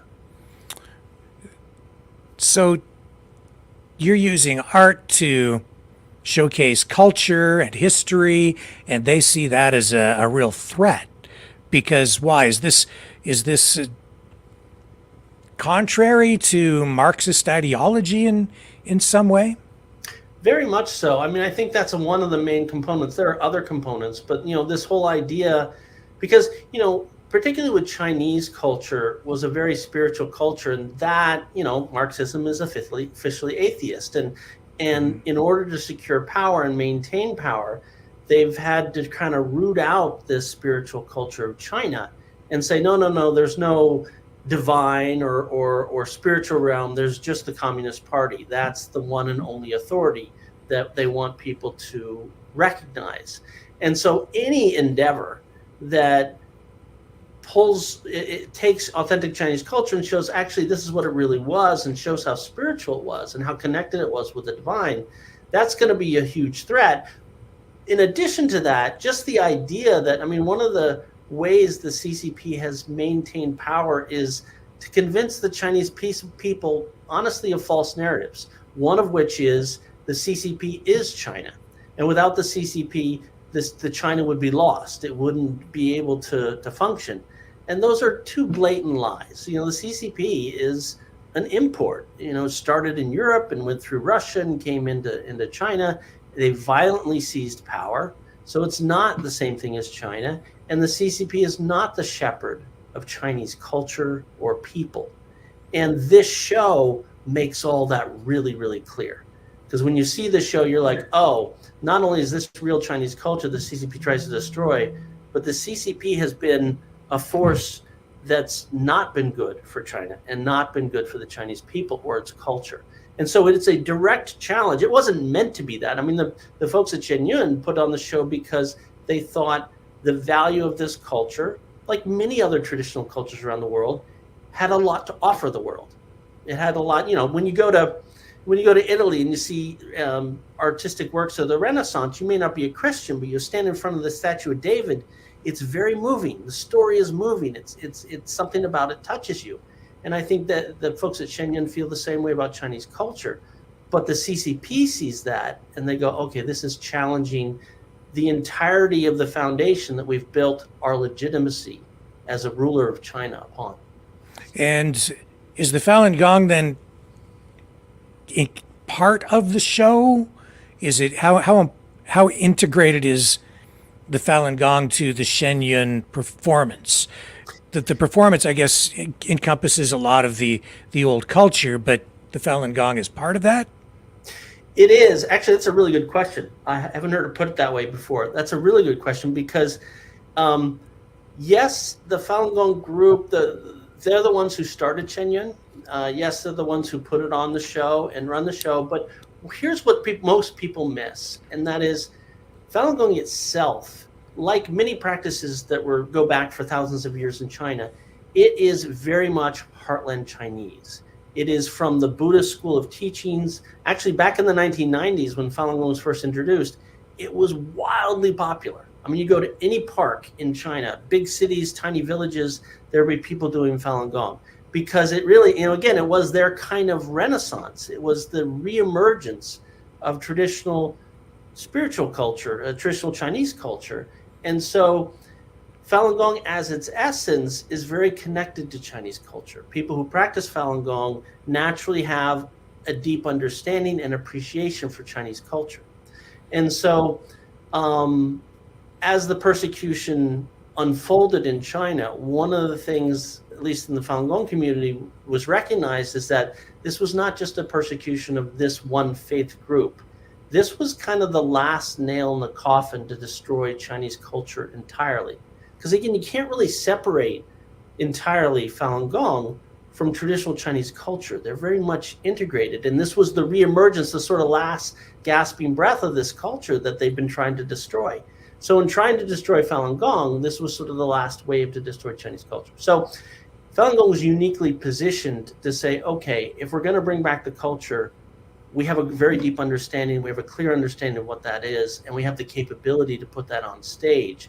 And so when you, coming back to your question, when you see the show, you know, there's about 20 dance pieces, give or take, and it spans all of Chinese history. So sometimes it's stories pulling from the great works of Chinese literature. Sometimes it's different stories from different dynasties or different ethnics or regions around China. So it's very varied. And you see some Buddhist stories, you see some Taoist stories, but part of the fabric of Chinese culture, part of that story is Falun Gong. So in one or two pieces, you'll also see Falun Gong stories alongside the Buddhist stories and the Taoist stories. So it is very much part of the show in that sense, but it's definitely a small part because the show is trying to tell the story of Chinese civilization, 5,000 years of Chinese civilization. And so you really get a lot of different types of stories coming through the show. So is it fair to say that this illustrates the importance of the existence of the United States and Canada and Western countries where this expression of Chinese heritage can still be on full display for people? Is it important? It's very important. And I think actually you've touched upon something that I think is another reason that really angers the CCP. And that is, you know, if you look at the whole world, why is it in America you find the company that's being the torchbearers of Chinese culture, authentic Chinese culture? I mean, this is an American company. It's based here in New York.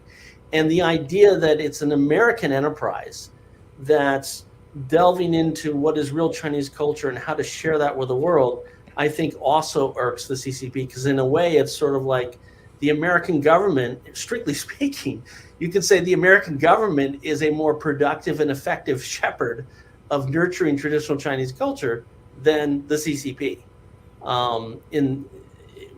with respect to Shen Yun. And by extension, I guess Canada as well. Absolutely. I mean, that's the other thing is there's a fairly visible presence of Falun Gong community in Canada. Shen Yun tours every year, everywhere from Vancouver to Quebec and Toronto and everywhere in between, Calgary. And so, yeah, it's very much something that tours through Canada as well. Yeah, I've seen the Shen Yun buses on the highways here in Ontario, where I live, up around the Toronto area. What steps are being taken to make sure that those buses are safe, that the people in the theaters are safe?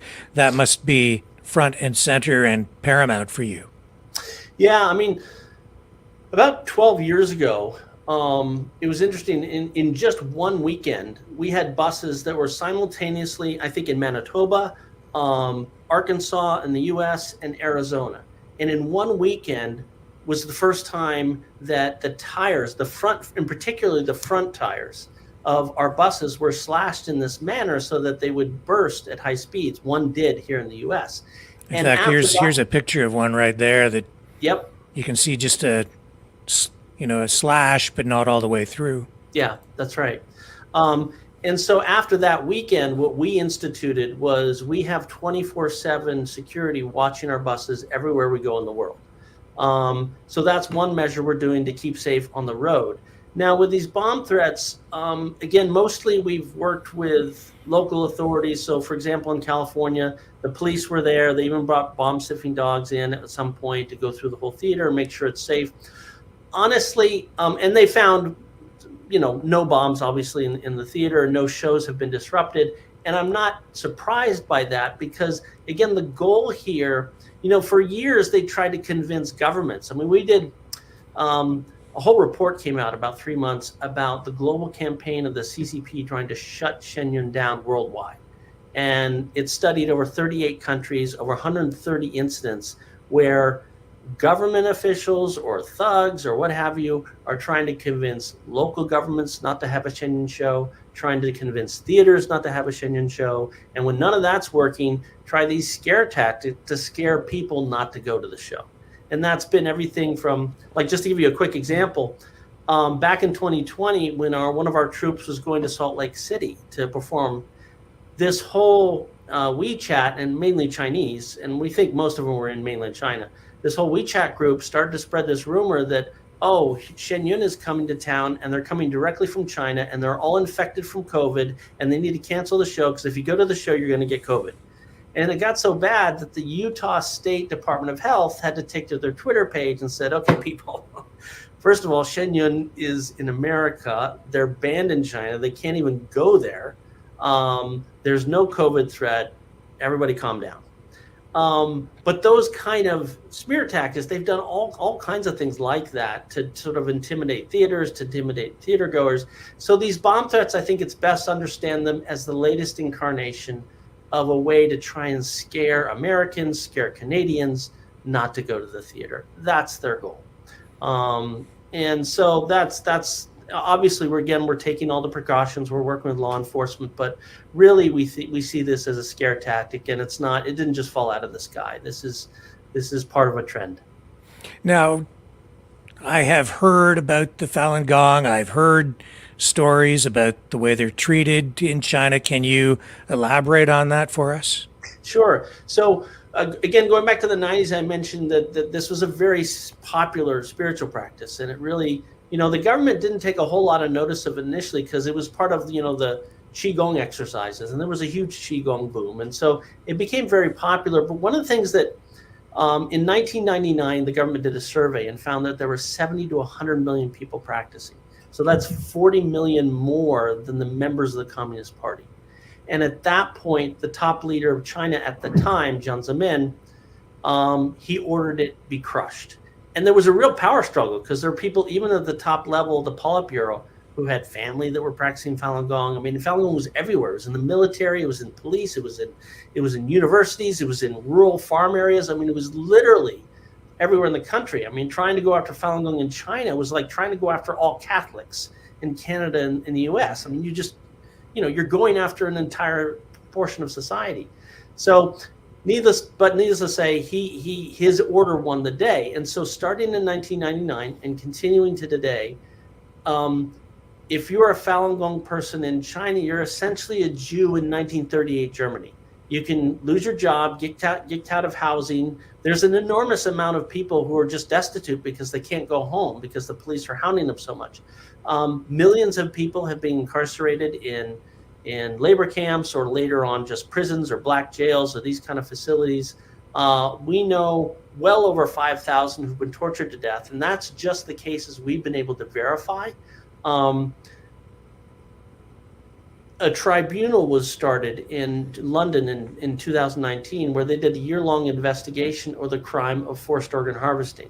And that is the practice of taking large numbers of primarily Falun Gong practitioners, although today it's also Uyghurs and other groups, and pre-testing them for their organs, blood type and things like that, and then killing them when someone needs an organ transplant. And that tribunal in 2019 found that there was 60 to 100,000 of these transplants being done a year, potentially killing that many people per year. So the sum total of what has happened to Falun Gong, most people call it a cold genocide, that really know what they're talking about. But regardless, it's been a tremendous human rights crisis, tremendous amount loss of life, suffering, and just, again, we're talking about 100 million people. So just imagine the ripple effects throughout society. It's like, if you're a Falun Gong practitioner in a workplace, everybody else in that workplace is in jeopardy because if they don't turn you in, they themselves could have problems. So it really tore apart the fabric of society in China much more than they're disclosing, and this continues today. I guess that's a hallmark of a communist society where you have citizens turning in citizens for crimes against the state like that. We've seen some of that over the last 4 years to some degree, even here with some authoritarian overreach from government, perhaps just an overreaction to the pandemic. But I guess that's the dark side that folks have to live with over there. And I think, very much so. And I think it's also important to realize, and most people miss this, is that the Falun Gong, persecution of Falun Gong didn't just, it didn't just fall out of the sky, come from nowhere. I mean, if you look at the CCP's reign, starting in 1949, every 7 or 10 years, they have a campaign where they go after a group. So in 49 to like 52, they went after landlords, right? And anybody who owned land, they killed their whole family. They took their land for land distribution. And then they went after intellectuals. And then they went after capitalists. And then they went after artistic people. And then you had the whole Cultural Revolution, where it was sort of like you really literally had children turning in their parents. And so there's been campaign after campaign with the idea of destroying the culture, engender fear in the people so that the CCP reigns supreme. And really, the most accurate way to understand what's happened to Falun Gong is as the latest campaign in that trend that's been happening for 70 plus years. And The CCP continues to deny all of this, right? So with respect to Falun Gong, it's an interesting third rail issue. In the first few years, when Jiang Zemin, the top guy, ordered that Falun Gong be eliminated, it was very Cultural Revolution style. I mean, I had a friend actually in Beijing at the time, and you literally had trucks driving down the middle of the street with bullhorns and big placards on the back saying Falun Gong is banned, it's evil, stay away from them, they're awful. I mean, stuff you had during the Cultural Revolution. And so it was very much this frenzied campaign. When they started to get a significant amount of pushback in the international community around 2002, 2003, that's where everything went silent. Total silence. So you don't see it in the media. I mean, back in 2000, it was literally on TV every day, papers every day. You know, Falun Gong is evil, Falun Gong is this, they're that. And they just went completely silent because they realized they were hoping this was going to be quick. I mean, we even have on record Jiang Zemin saying this is 3 months, stamp out this whole group. And as the years wore on and they found that that wasn't happening, they took it completely underground. And so for the last 20 years, it's been very quiet on publicly.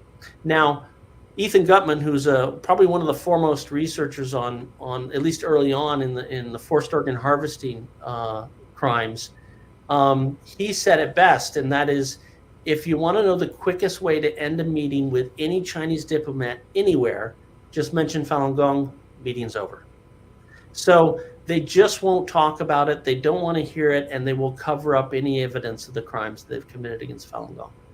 But you're determined to continue to bring it to the public, and you are part of an organization, right, that is involved in education. Can you tell us about that?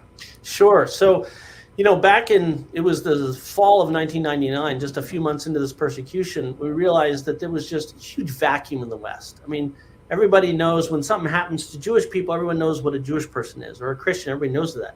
Falun Gong, they're like, what is that? Is that a person? Is it a city? So we started, a bunch of volunteers, we started the Falun Dafa Information Center in an apartment in Manhattan back in 99. And for the last 25 years, every single day, via different sources, primarily the Minghui website, we get firsthand, on the ground reports about what's happening all around China. So a person's mother was taken to a prison camp, another person's cousin or brother was tortured to death. We're getting those reports every single day. And we take those, we analyze them, we correlate them, we produce human rights reports to hand to Canadian Parliament, US Congress in the US, to hand to human rights groups. And really our sole focus is giving a voice to Falun Gong and making sure the persecution is as documented as it can be, given all the restrictions and all the dangers that there is inside China. I mean, because, you know, people have been tortured and killed just for exposing this to the international community. And you have a website. How can people find out more about your organization? Sure. Our website is faluninfo.net. So that's FALUN info.net. And that's the website of the Falun Dafa Information Center. And there you can sign up for a newsletter. You get regular reports coming out of China, but also some of the more, the special reports that we do several times a year. I mentioned one previously. I mean, one of the recent reports we did was this special report on looking at how the CCP targets Shenyang around the world. That was a recent report we did. And there's also a bunch of documentaries and stuff you can get up to speed there. Wow, yeah. Very extensive. Yeah, so a lot of information there on the history and so on. So that's fantastic. A great resource. the show itself, how can people see the show? You say there are multiple companies traveling? Yeah, so the tour each year. So first of all, every year the show's entirely new.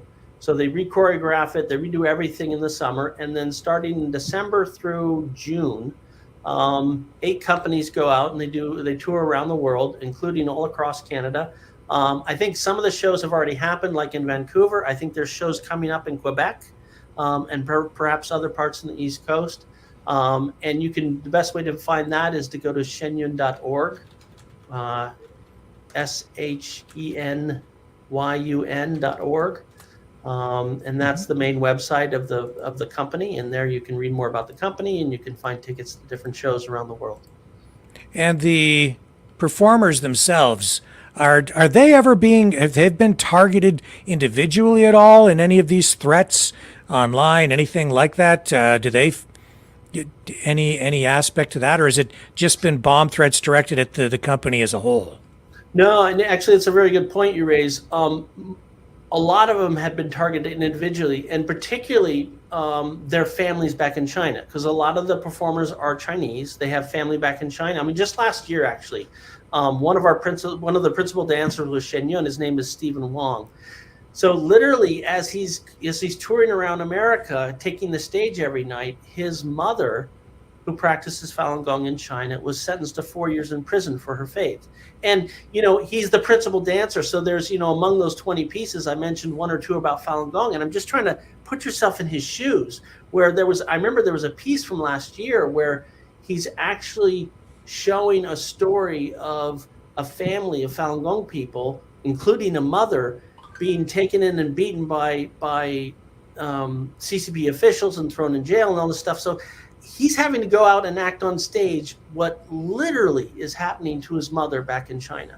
And so we've had a lot of that, and that's been the majority of the way that they target an individual that's with Shen Yun, is they squeeze or put pressure, or they pay visits to, or they incarcerate and harass their family back in China. Is prosecuting a case like this difficult for police? Because you mentioned that in some cases they're using diplomats or people from their embassies. Is there diplomatic immunity that comes into play here? It's tricky, yeah. So in the cases where they're using, they're very overt. They're using an ambassador. They're using a diplomat there. That we have to do for each country, because the rules are a little bit different in each country. Like, for example, last year, I think it was 2 years ago, in the Dominican Republic, the Chinese embassy there had put so much pressure on them to try and get the show canceled that they finally tracked down the president of the country at the airport. And so here you have the Chinese ambassador and some of his lieutenants sort of corralling the president of the Dominican Republic, threatening him with economic reprisals if he doesn't shut down the show. And so the president, luckily, like many of them, stood his ground and said, "What are you talking about? This is my country. We're going to do this." And Shen Yun performed. But, when you have that level of sort of diplomatic pressure, it would depend on the rules in the country. So our government is certainly aware of it. And I think one of the things you've seen, like at least in the United States over the last 5 or 6 years, is the use of diplomats has gone down.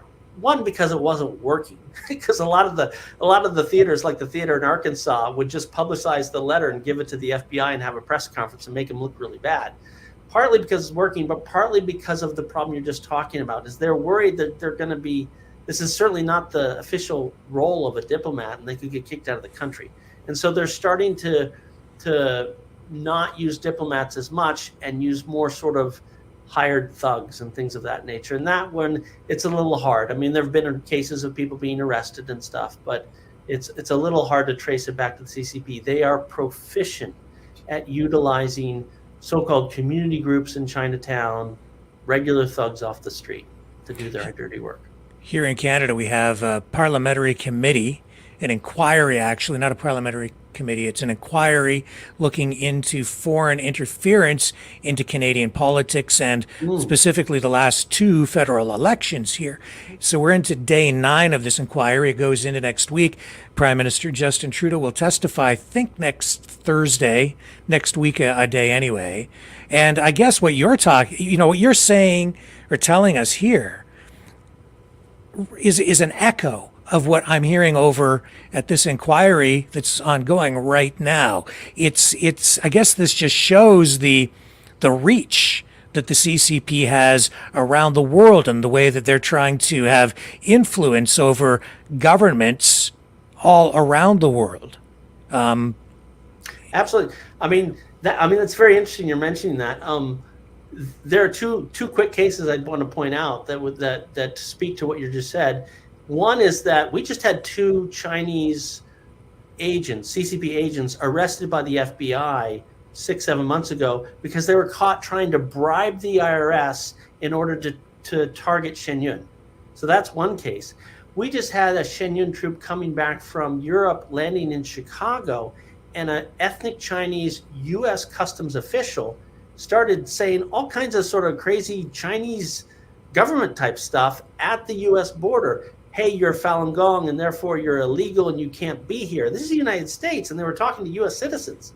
So, and those are just things that we can see. I mean, what else is going on that we can't? So I think the key word you mentioned is reach. And I think it's scary to think about how much the CCP has reach across our countries. Yeah. Yeah, and they're into offering money to educational institutions. They're focused very much, of course, on influencing governments if they can, and the arts. Yeah. Why are the arts so important? Yeah, we get that all the time, and I think what people need to realize is that it is the foundation of how their rule in China is considered legitimate. And I'm speaking generally here. There's always got lots of exceptions, but generally the Chinese people accept or at least tolerate being ruled by the CCP because of a narrative which is largely false.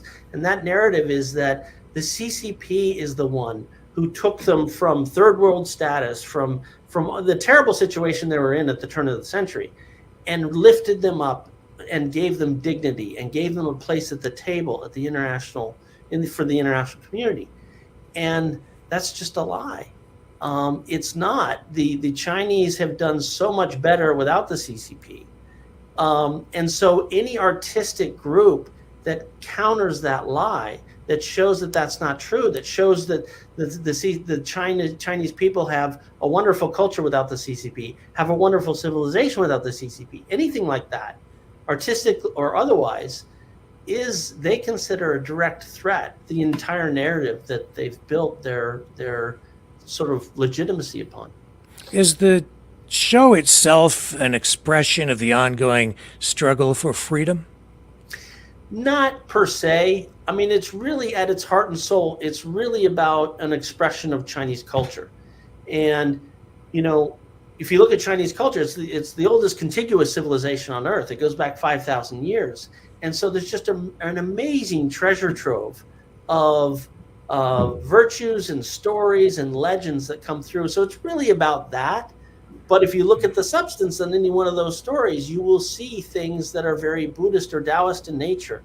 You will see things where the story of Mulan, for example, and forget the Disney version, the real story of Mulan is one that goes to the heart of very traditional Chinese virtues of filial piety and these kinds of things. And so that's what really comes through in the show. But what scares the CCP, I think, is that this idea that the Chinese people have a direct connection to the divine, and that supersedes any connection that they have to the CCP.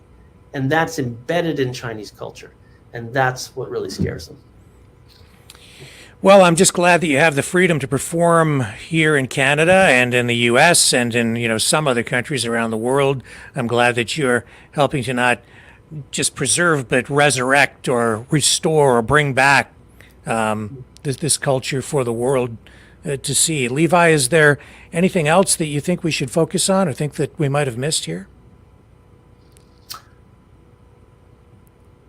I mean, the one thing that comes to mind is, and I don't, you could decide whether this fits into the narrative of our whole discussion, but it is something that I've been surprised by the last 25 years, and that is the degree to which the CCP can implement disinformation in this country.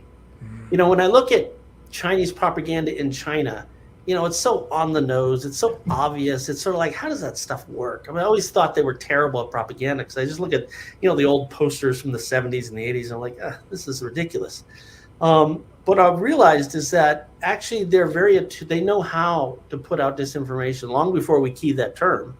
And they tune it to certain markets. And those posters from the 70s work in the Chinese market. But in the West, they've done a very effective job at saying, okay, what does the West care about? Well, they care about extremism and racism and these kinds of things. And they've built narratives around Falun Gong to try and get people to think that of us. And, for many people, it doesn't work. But again, Falun Gong is a very foreign concept. People don't really know what it is. And so the extent to which they've been effective at trying to, if you think about Falun Gong primarily in the US and Canada, what is it? It's first generation, highly educated Chinese. That's for the most part. I mean, there's some people that are like me, Westerners and stuff, but for the most part, it's first generation. And yet, because of the CCP's disinformation campaign, they've been able to convince some people that, maybe they're extreme far right, or maybe they're we're lumped in with, the Proud Boys or something. Or there's this racial element. The racial element I think is interesting, is they've for about 10 years, they've had this narrative that Falun Gong is racist because we prohibit interracial marriage. Okay. That's ridiculous. I'm in an interracial marriage. I look at the Falun Gong community around the US and Canada. There's probably more interracial marriage there in that community than in most communities. Total lie. But people don't know what Falun Gong is. And so the CCP has been pushing that, and it gets some traction. I had this aha moment where last month in a Shen performance down in Florida, there was a little protest outside. And you had American college kids holding up a sign that essentially said Falun Gong is racist because they prohibit interracial marriage. Where did that come from? Where does that kid get that information? How is it that the CCP can say, okay, we want to create disinformation about Falun Gong, and they're going to, initiate a campaign like that, and here's this kid in college in Florida that believes it. So that was kind of an aha moment about, the CCP's ability to influence on the political side, on the economic side is one thing. Their ability to decide and then execute on a campaign on how they're going to control and manipulate the thinking of Americans and Canadians, I think is the least explored threat of the CCP, and perhaps one of the most damaging. And we're just an example. There are many examples that go way beyond Falun Gong, but I think we're just an example of that. Is this an example of the showing not just the power, the reach, but the risk of social media and information warfare? Yeah, absolutely. I mean, I think there have been plenty of studies proven that the algorithm in TikTok, for example, is deliberately trying to essentially degrade the morals of the people who use it, and lead them into sort of extreme kind of ways of thinking. I mean, it's very insidious, and that's just, again, one platform. Their approach to disinformation, their approach to propaganda, is very multifaceted and spans not just all digital platforms, but pretty much every facet of society. It is a fundamental part of what they do. Yeah, well, I've noticed that social media, TikTok, it focuses so much on negativity, fear. In that way, I think that, and even just fallacy, fantasy, made up narratives in ways that I think I think you've really touched on something important. It's undermining the integrity, the foundation of our society, and building more and more distrust in our institutions and even our governments. Yeah, I mean, I think, and again, just looking at the social media space, I mean, the amount of hatred between people is far greater in social media than it is in real life. Mm-hmm. And that's not an accident. And, you know, sure, that problem is beyond, is not just a CCP infiltration problem. That's a larger problem. Yeah. But you bet the CCP understands that vulnerability and is using it to great effect. And they are. Yeah. So again, just one more time, tell people how they can reach you if they want more information, and how they can get information and even tickets for these shows. Okay, so for information on Falun Gong, you can go to the Falun Dafa Information Center. And by the way, the term Falun Gong, Falun Dafa, interchangeable, it means the same thing. And the Falun Dafa Information Center can be reached at a website called faluninfo.net, FALUN info.net. And there you have all the news information regarding Falun Gong, certainly what's happening in China and around the world. To catch up with the Shenyun Performing Arts Group, you could reach their website at shenyun.org, SHENYUN.org. And there you can read all about the company, but also see where they're touring around the world. They tour every year, they tour over 200 cities across 5 continents. So very likely they're somewhere in your area. And again, I think they're coming up, you know, in April, they'll be in the eastern part of Canada. And you can see, you know, tickets for shows and things like that on the website there. Excellent. That's fantastic. Levi, thank you so much for joining us on the program. Extremely helpful. It's been helpful to me to better understand what this is all about, not just about a bomb threat, but the culture, the history, and I think this is very important. Okay, thank you so much for having me, Rick. It's great to talk to you. My privilege. The information war is raging. Truth without integrity is worth nothing. Maverick News. Because those who have power and those who seek it must be held accountable. The world is watching. Join our family of truth seekers. Donate today and add your voice to the chorus of Maverick Knights. Donate at maverickdonations.com. Truth. Integrity. It's the Maverick way.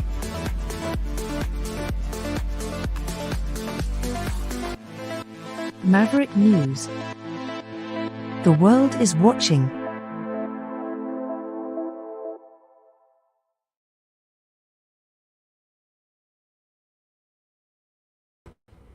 You know, it's interesting to me that people have lost so much faith in government. They're so opposed to government. Honestly, they really don't like Justin Trudeau at all, let alone Chrystia Freeland. And I see people worry about the future, and yet I see there's real irony here, because while people are critical of everything that the government is doing on one hand, on the other hand, they actually seem to want exactly what the government is going to give them. For example, a lot of people in the freedom movement very focused on these tiny homes, running into the wilderness, living in a tiny home, or moving into a sort of a community, living in a tiny home. We've had people on the program talking about building tiny homes and tiny home communities. And this is a response to the housing crisis, which honestly is the result of poor planning, incompetent government bureaucrats, and really misguided economic and fiscal policy. Today, the Deputy Prime Minister in Canada, Chrystia Freeland, touring a modular home construction facility, releasing this video, and I find it I can't help but see the irony here, because here she is saying, this can be a real game changer for Canada's housing crisis. And she's in one of these modular homes. They're small. They're like, they're smaller homes. This one's pretty big, actually. But as you can see, these are not as big as, a traditional house built out on a lot in using traditional construction methods. These, I think, producing them this way, it can be potentially more efficient. It's kind of like an assembly line in a lot of respects, but I just see real irony here, because here she is saying, look at these tiny homes, and people are always opposed to whatever the government is saying, and yet here they are coming up with really the same thing. And you may recall some months ago we went through this whole exercise of what would you like to see if you were going to build a city of the future. I had people calling in and participating in the exercise. How would you build the city of the future? And everyone was, of course, opposed to the smart cities and everything that comes with that. And yet, as people were calling in, I couldn't help but note and take note of the irony that everybody was advocating or calling for for the same things that the government wants to give us, using words like sustainable, recycled materials, really focused on environment. It was an interesting exercise. Maybe we'll expand on that another night. Anyway, that was I just noticed the video today, and I wanted to share that with you. And while that's going on, of course, Justin Trudeau is Mr. Unpopular, so much so that in this CBC radio interview, he was asked literally, "Why do you think people don't like you?" And this was his response. Oh my, listen to this. You personally, why do you think people don't like you? I spend a lot of time talking with Canadians right across the country. I spent time this morning with construction workers, talking about the work that they were doing, building new rental units for Canadians here in Toronto. I think there is a lot of frustration with the way the world is unfolding, and that frustration is being taken out on people in positions of power. I get that. That's part of my job. But my job is to stay focused on the solutions that people are going to need, and that's what we're doing. But what about you? I mean, we're both old enough to have seen a number of prime ministers, and I have never seen, the sticker that I saw yesterday in downtown Toronto running through the city with F. Trudeau on the back of a pickup truck, flags with your name and the middle finger raised. Yeah. Why don't people like you? There is a level of polarization and toxicity that we see in a very visible way on social media and also in real life, as you point out. But most Canadians remain thoughtful and open and decent, and yes, frustrated and worried about their future.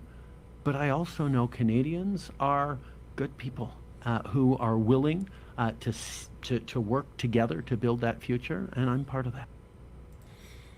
All right, well, we'll see where it goes in the next election.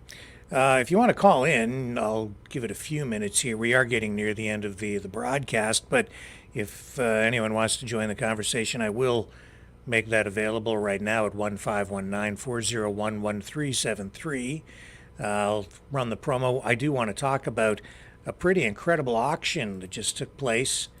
And if you're into comic books and pop culture, you're going to want to stick around for this. In the meantime, here's the number to call if you want to join in. Okay, Mavericks, it's call-in time. Join the conversation. Call now, 1-519-401-1373.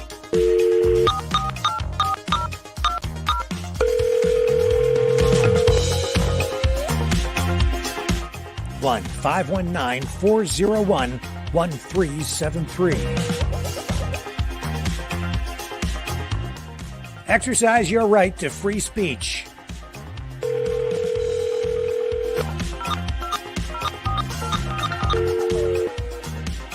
That's 1-519-401-1373.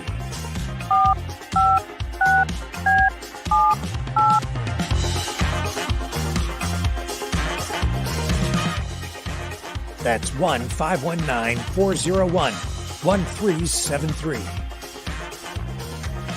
Maverick News. Call now. The world is watching and listening to you.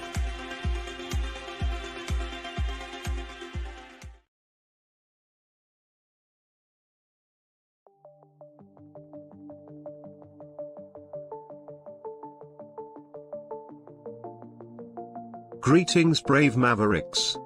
Our quest for truth continues. We go beyond fake news. Together we expose propaganda. Together we pull others out of rabbit holes. We are maverick thinkers. We are all unique individuals. Defenders of individual rights and freedoms. Credible. Trusted. Grounded in reality. Maverick News. Maverick News. Defending free speech. Free speech. Donate at freedomreporters.com. Do it now. Tomorrow may be too late. Maverick News. The world is watching.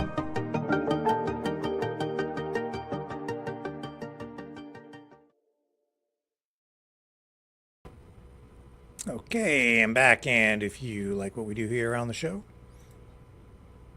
you can support us at maverickdonations.com. You can also support the program and our work at freedomreporters.com.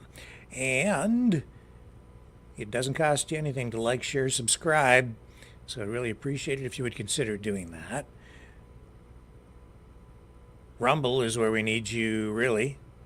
But we'll take the subscriptions over on YouTube as well. We have managed to protect the main channel over there, and we have some other destinations that we stream to as well. We're over on Twitter and Twitch, and we rebrod later on over on Cloud Hub, and where else do we go? YouTube, Brighteon, and there's one other one that's slipping my mind. Brighteon, oh yeah, BitChute, we're over there. And then we run the shorts over on TikTok now and Twitter. So we're getting around. But yeah, we need your support. And if you donate $30 or more, be happy to send you a Maverick t-shirt if you tell me what size you want. And we also have these Maverick News shirts with the embroidered logo on them. Oh, there it is. Flipping around the wrong way. Quite nice. And if you donate $60 or more, happy to send you one of those shirts or a hoodie if while supplies last. And I think we still have, yes we do, still have a few of these Batmobiles left. Different types, different from different movies and shows. So you will receive a randomly packed, randomly selected 1/64th scale Hot Wheels Batmobile with one of the embroidered shirts if you are inclined to send in a donation of $60 or more at freedomreporters.com. Just leave a note when you send that along, and you can have it in any color you want as long as it's black. And you can call into the show right now. We're running out of time, though, at 1-519-401-1373. Let's take our first call of the night. Hello? Go ahead. You're on the air. Oh, my gosh, I'm first tonight. Well, how about that? It's Isabel. Well, how are you this evening? Not too bad. How are you? Well, I'm just fine. Very interesting show tonight. Well, I'm glad that you got some value from that. Yes, I always have supper with you, so that's a good thing. Yeah. To make me have supper. The reason I'm calling is because you were talking about modular homes with Twitchy. You had Twitchy on. Oh, yes, And- yeah. Yeah. And I've lived in a modular home. Hmm? I lived there for 2 years, to the point I couldn't take it anymore. Hmm. And it wasn't the home, it was the owner of the land. I see. That was the problem. I mean, you got to design your own home. You got to have it, the layout the way you wanted it and everything, with the color you wanted and everything. Yeah. But there was no clarity in your bills or your utilities. Everything came through her office, and everything had to be decided by her. And only her contractors could do anything to the outside. Interesting. So it became like they posted it as a retirement community, which it was, but you couldn't do anything to the land whatsoever. And even one time, we had to have satellite because we were outside of the area for cable. So if we wanted TV, we had to have satellite. So I brought my own dish, got it all wired up and everything. And while my son was wiring it on the roof, she called the police. Oh, the police. Yeah, because he didn't have permission to come on the property. And I'm like, okay. So The your son didn't have permission to come on the property for the modular home park? Yeah. But don't you have certain rights as a tenant and leaseholder? Yes. You had certain rights so long as she knew ahead of time. That's how her rules worked. Well, I can see why you had some frustrations living there. Yes, there was quite a few frustrations. Visitors could come into the parking lot, and it was like a gated community, but there wasn't really a gate. It was a fenced community. So visitors could come into the parking lot.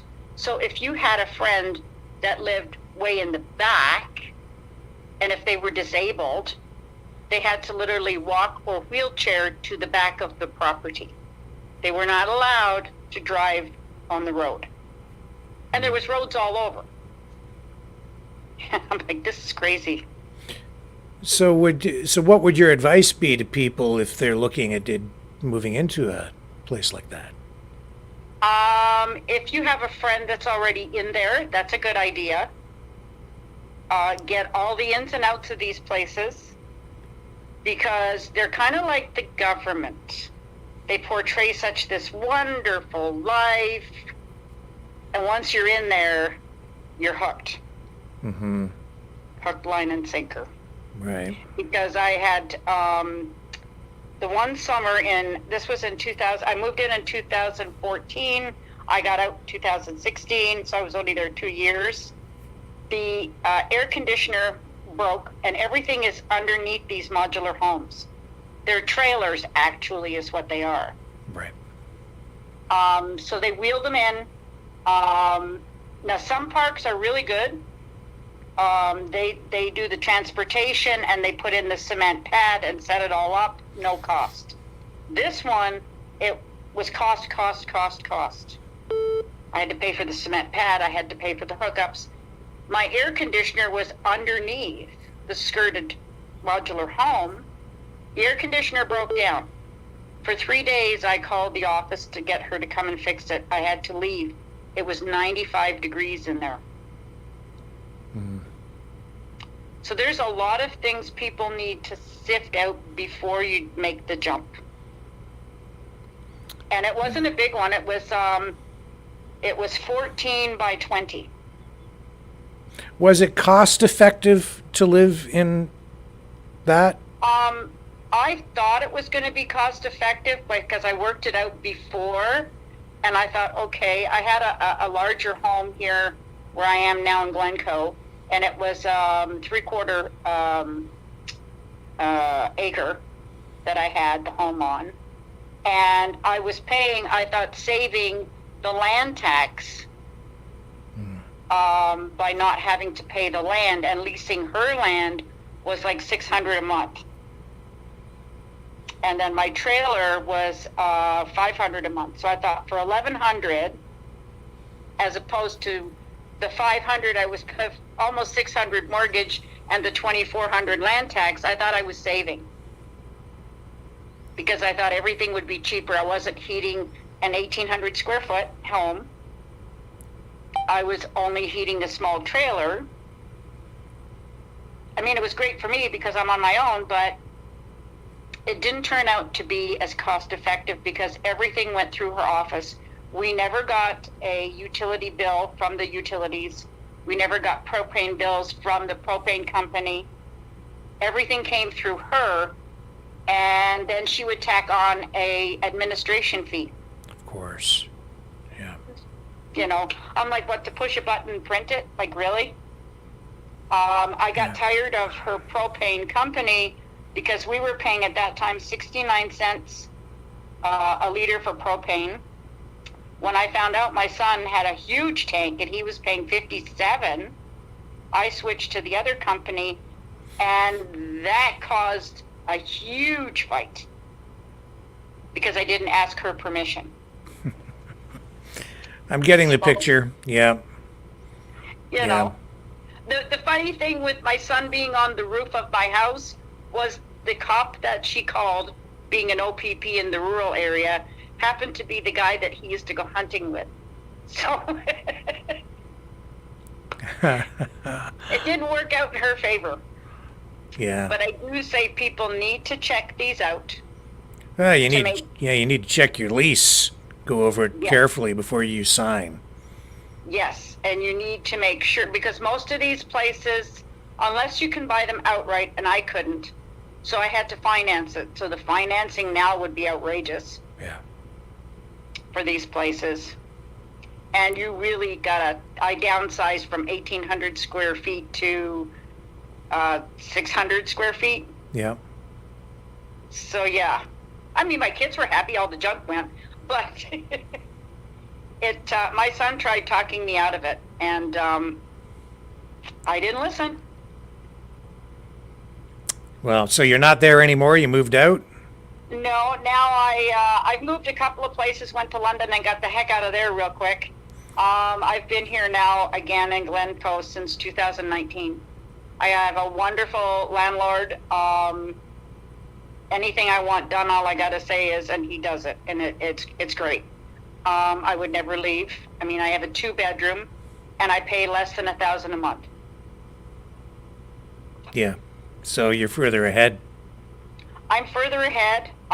It's a solid semi. I live in the one half of the semi, so yeah, it's perfect. I have a yard for the 2 dogs, so I mean, you've seen them. They're not very big. They're tiny, but still, it beats being on the 8th floor of an apartment building in London. Yeah. That drove me crazy. Yeah. Well, I'm glad that you got out of your uncomfortable living conditions and it's something better suited to you. Yes, and I know there's quite a few places around that are pushing these modular homes, but people really need to delve into exactly what it's going to cost them, exactly what the charges are, and what type of person is running the parks. Yeah. Because these all are in parks, most of them. And some of them, people may not know this, but some of them are only 11 months. 11 months. 11 months, so you have to leave for 1 month. Why? For maintenance? Because they're not, the government will not allow them to be open for 12 months. Even if you have a 4-season home, the government doesn't allow permits for 12 months of the year. So most people that are retired go south, correct? Yes, yeah. So if you're not the type of person that goes south, then you're kind of out of luck, and they kind of just whisper in your ear, well, make it look like you're not here. I gotcha. A different lifestyle. A totally different lifestyle. It is, and some people, they don't come out front and tell you that it's only 11 months. So there's They kinda, yeah. So if you not inclined to travel like that, that's actually another additional expense each year. It's like a forced vacation that you have to take for 4 weeks. that's right. Yeah. Unless you have family that you can move in with for a month. Yeah. I mean, retirees, if you're disabled or you have any kind of health issue, Yeah. you can't just up and leave for a month. This is one of the problems. So that's another thing that people need to look out for in these situations. Well, this has been very eye-opening for me. I've looked at people who live in these parks before. I've thought it might not be a bad place to live. Some of them look quite well appointed, these homes. But I guess the trick is to find a good park and make sure you go through that lease before you commit to anything. Yes, and make sure that it is a 12-month park. Otherwise, and some of them will bring in transit trailers, so you will get mixed with weekenders. And if you don't like parties, be very careful. That's the downside of Justin Trudeau's densification. You're going to be, right next to a whole bunch of other people. And if they're not the kind of people that you're compatible with, then your life could be a living hell. We have one out here in Appin. It's, maybe I shouldn't say the name, but Silver Doves. And it was posted as a 12-month. Now I see the sign that says 11 months. And they allow transient trailers in there. So people can go for the weekend, people can go for a couple of weeks. So you're going to have some people, if you're not used to the ruckus of kids and parties and teenagers, you really got to check them out first. Yeah. Some of them are marked retirement, but again, check out, because it may be your last move, may not be where you want to be. Well, this has been a very valuable call. I'm glad you shared this information. Good tonight. Oh, yeah. Yeah. And, it's important for people, because I see so many people within even the freedom movement saying, I want to move into a tiny home. There's that mindset, and then there's the government sort of offering that up as a solution as well. Therein lies the irony for me. Yes. Yes. Now, I did see Ferrero is her name. She was visiting this small community, but it was actually a community of people who had no place else to go. And this guy had the land, so he started building these small, they're very tiny homes, but they're like for single people that have nothing, as opposed to living in a tent. But they're self-sufficient. These aren't owned by one person. Everybody owns their own home. And they work as a community together to build the community. So it's not somebody that's got the property that's going to sell you these fantastic modular homes. These people actually build their own homes, or they help to build their own homes. And it gives them a small community. I forget what it's called, neighbor to neighbor or something like that. But it's a small little area, and she went to visit it. She's one of the people in the Conservative Party, but she went to visit it, and she said, what a great idea. Yeah. Different from the modular homes, because these are actually solid homes with a small, cement foundation. But people are working to help everybody else in that community. Yeah. So it's not just people that have money that can go and buy one of these homes and get them made. They actually have to forfeit the work. It's very similar to when I remember back in the 60s with the commune living. Mm-hmm. Very similar. That would be a different scenario than what Trudeau wants.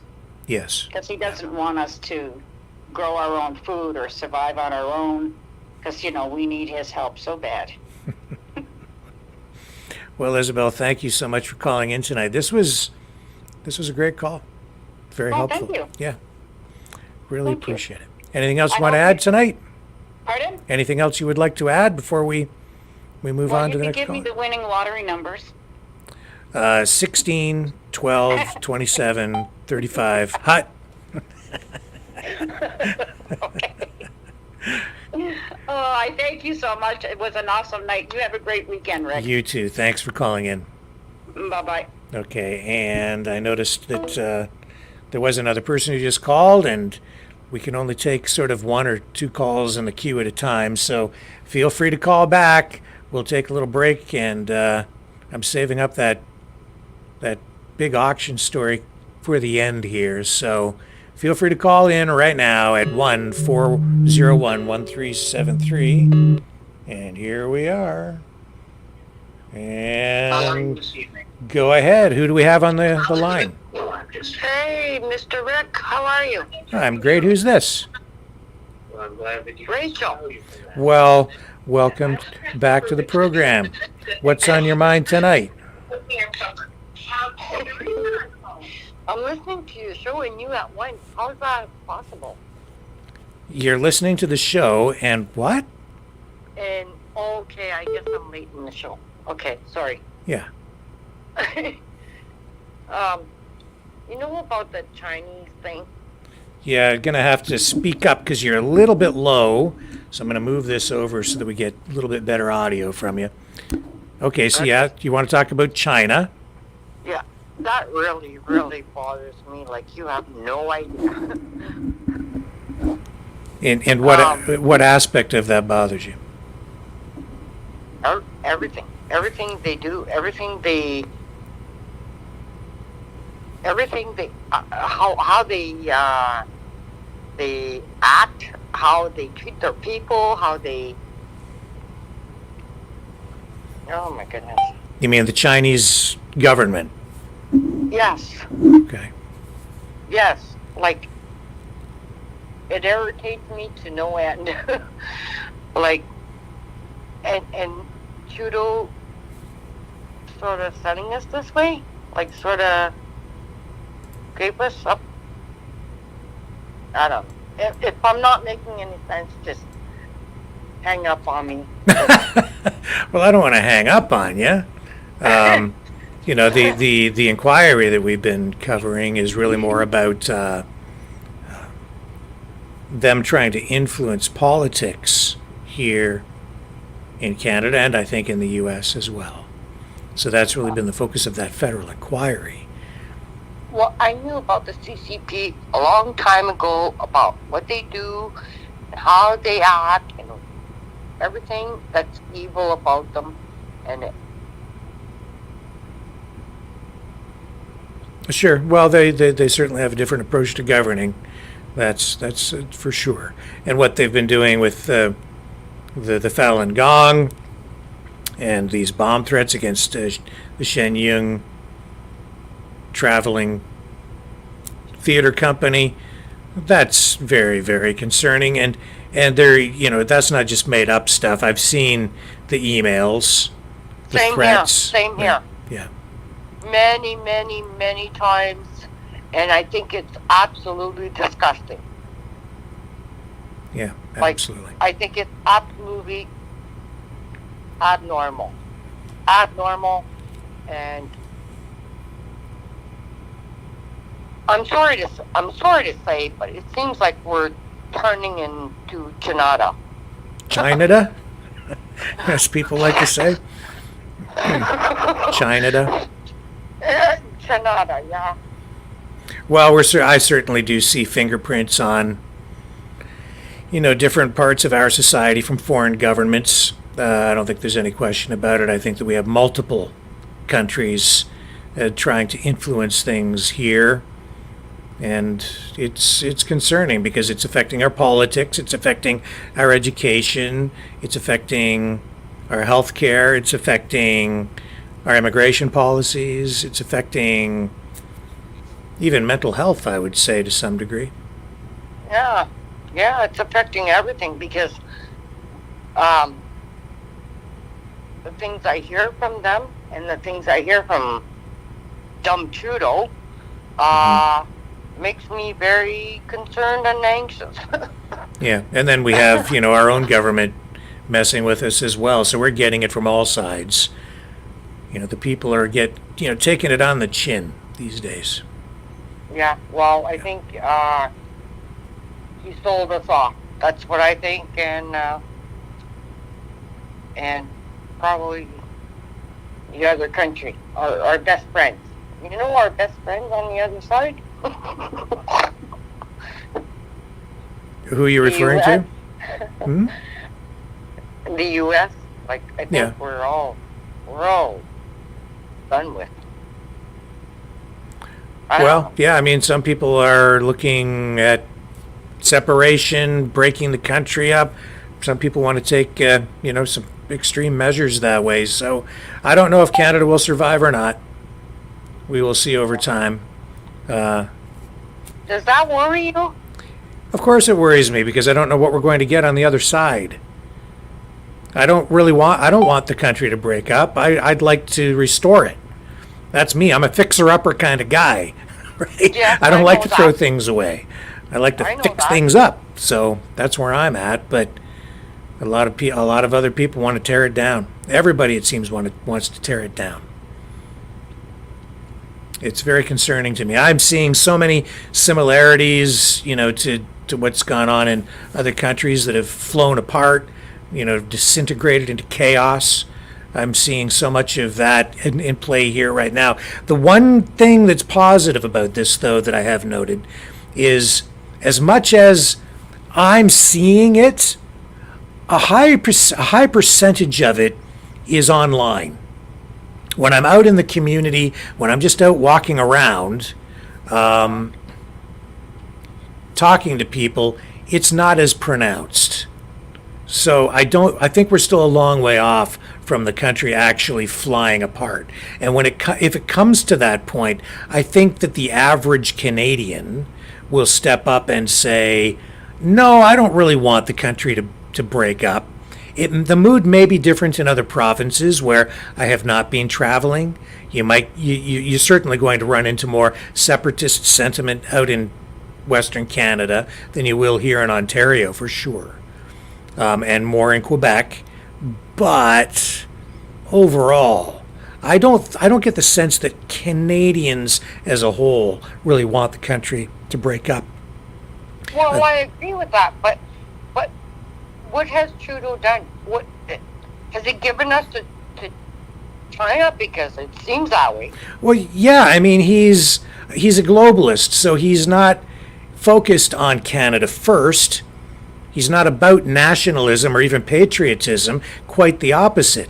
That's why I feel he's really been the worst prime minister in Canadian history, because he is killing off the country. He's killing off a sense of pride in the country. He says Canada has no distinct real culture.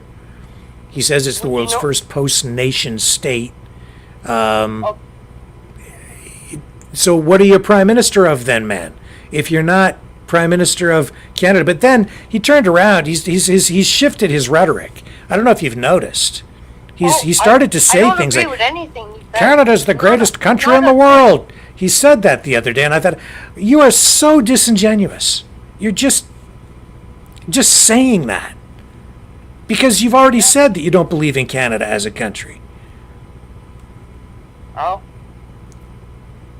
I didn't hear that, but everything he says, I just don't agree with them. Sure. Well, I'm paraphrasing when I say that he says that he doesn't believe in Canada as a country, but he has said that, in his view, Canada is the world's first post-national state.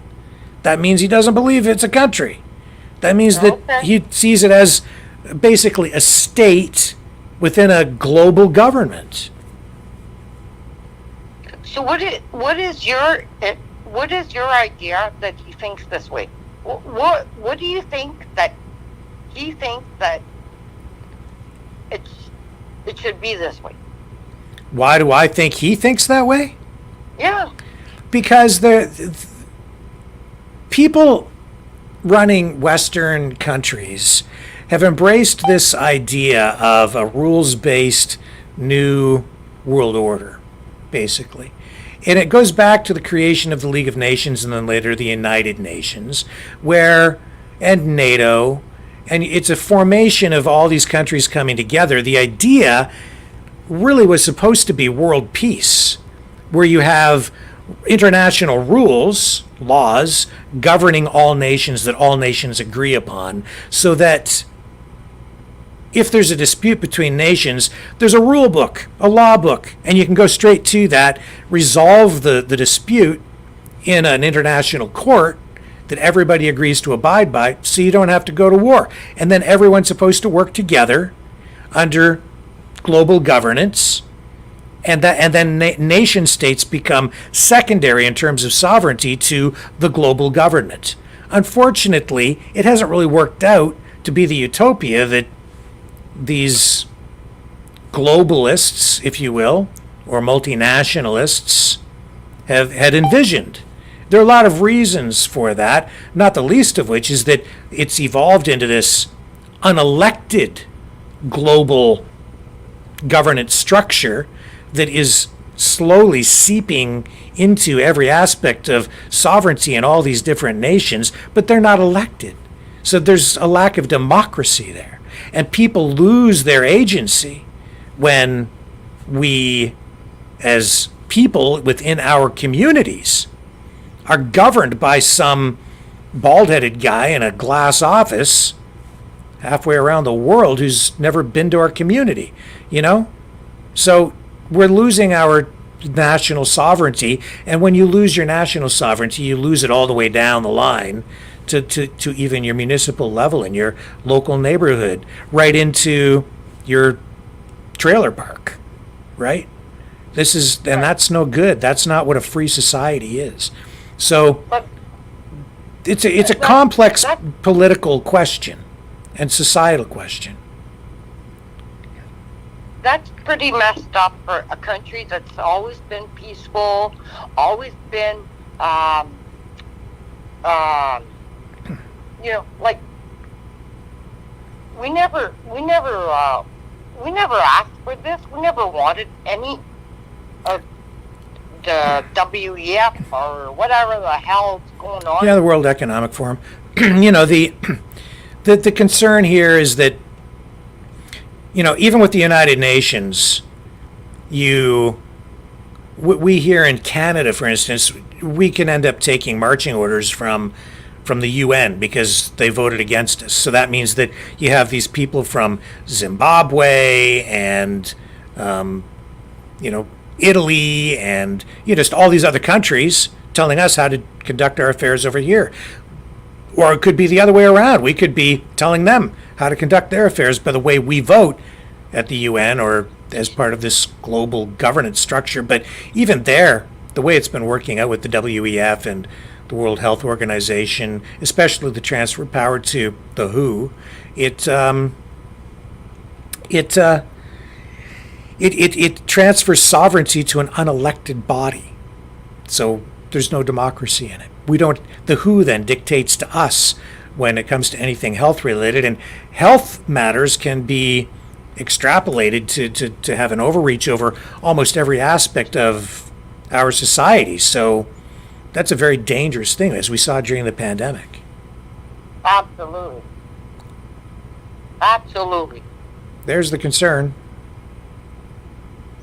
You know, and then, you know, I'm going to run this too while you're on the line. This came up. You know all these protests that we're seeing with pro-Hamas people in the streets? Just getting this in here from Toronto Police Service, held a news conference. Yeah, okay. They're going to talk here about the cost of policing all of these protests. Listen to this. Hundreds of demonstrations since October 7th as part of an ongoing operation, Project Resolute. Our major incident command center continues to operate 7 days a week, and our officers are attending demonstrations every day, some involving thousands of people. The cost of policing these events has now surpassed $12 million. Despite our repeated warnings and cautions, some protesters on Saturday refused to cooperate or follow police directives. This culminated in physical aggression towards our officers. A Yeah, serious I'll departure tell you what from she the said in a principles moment. of lawful demonstration. 2 individuals were arrested for assaulting police officers with weapons on Saturday. Additionally, 1 more arrest was made this week for spitting on an officer, and another person is being sought for striking a police horse. These actions are anything but peaceful. They jeopardize the safety of everyone involved, including those who got caught in the fray and had no intentions of engaging in altercations with police. I want to acknowledge that not everyone participating in these demonstrations are law-breaking or aggressive towards police. That is not the case. However, there are individuals consistently involved in the protests who act as agitators and who are becoming increasingly confrontational and violent. We haven't changed our posture at all, but we did respond to what we were facing, a very hostile crowd who actually assaulted our officers through manure, assaulted a police horse, and those members of the public were arrested. Large protests are once again expected this coming weekend. We are asking demonstrators to work with us to ensure peaceful and orderly demonstrations and to recognize the city's patience throughout months of disruptions. While we remain dedicated to maintaining order with a measured response, we will not hesitate to enforce the law and make arrests where warranted. Anyways, Yeah, so what she just said there is all these protests have cost Toronto Police Service over $12 million since October 7th. That's what it's cost us as taxpayers. Over 12 million, and that's just in that city, in the city of Toronto. And then in addition to that, she's saying that these protests are not entirely peaceful, that they've had officers they've been subjected to having people spit on them. They've had manure thrown at them.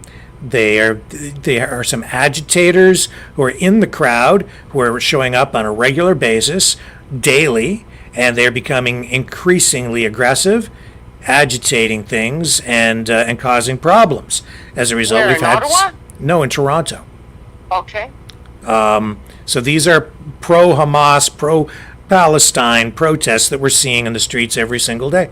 So there's Toronto police giving us the bill, essentially, telling us what the price tag of all of that is. How do you feel about it? Well, myself, sadly to say, I wish the manure would be sprayed at Trudeau and Frequent's faces as they walk out of the Ottawa. I'm sorry, I feel that way. I'm bitter. I'm ugly. I'm pissed off as all hell. So if I'm wrong, you tell me. Well, there is a line that can be crossed. And protesting is protesting, and then there is escalation to a point of being illegal. And, blocking roads. And, the thing is, it's like, you take, for instance, the blockades that took place before with anti-pipeline protesters, anti-energy protesters, especially out west, and they would block rail lines. And people got upset about it, or they would block highways to prevent logging companies from going in and doing their jobs, or construction crews to go in to construct pipelines. So they block highways, or for other reasons of protest, they block infrastructure. And people get upset about it, and they demanded that our governments put measures in place to prevent that from happening. So our government responded to the people's demands to keep things moving and keep our society working on a daily basis. So we got those laws, and now those laws sometimes are being used against even freedom fighters, right? Who are out there protesting and trying to block roads and things like that. So then people get upset on the other side. So it's like, what I see with people is they're all for it when it's a protest that they approve of, but if it's a cause or a protest that they don't agree with, then they want the cops to move in there and break it up. So that's what I see happening all the time. Okay. Yeah, I get it. And I think we need to be consistent, and the law needs to be applied evenly, fairly to all people in an equal way. That everybody gets treated the same. If it's the law, it's the law. If it's broken, it's broken. You know, that's the way I see it.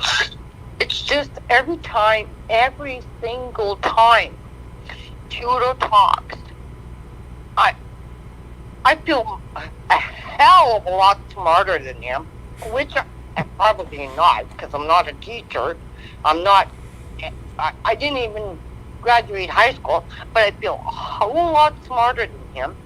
And he confuses me, and he makes no sense. He talks mumbo jumbo, and I get so irritated. Oh. Well, I don't know how anybody can you handle just, this man. all I can say is you hang in there. He has to have an election by October of next year. I think we'll go to the polls before that. So you just hang on. Don't you feel the same way, though? Don't you feel like he's beating around the bush or something? What do you mean well, I'm not a fan. Right? I want him gone. But okay.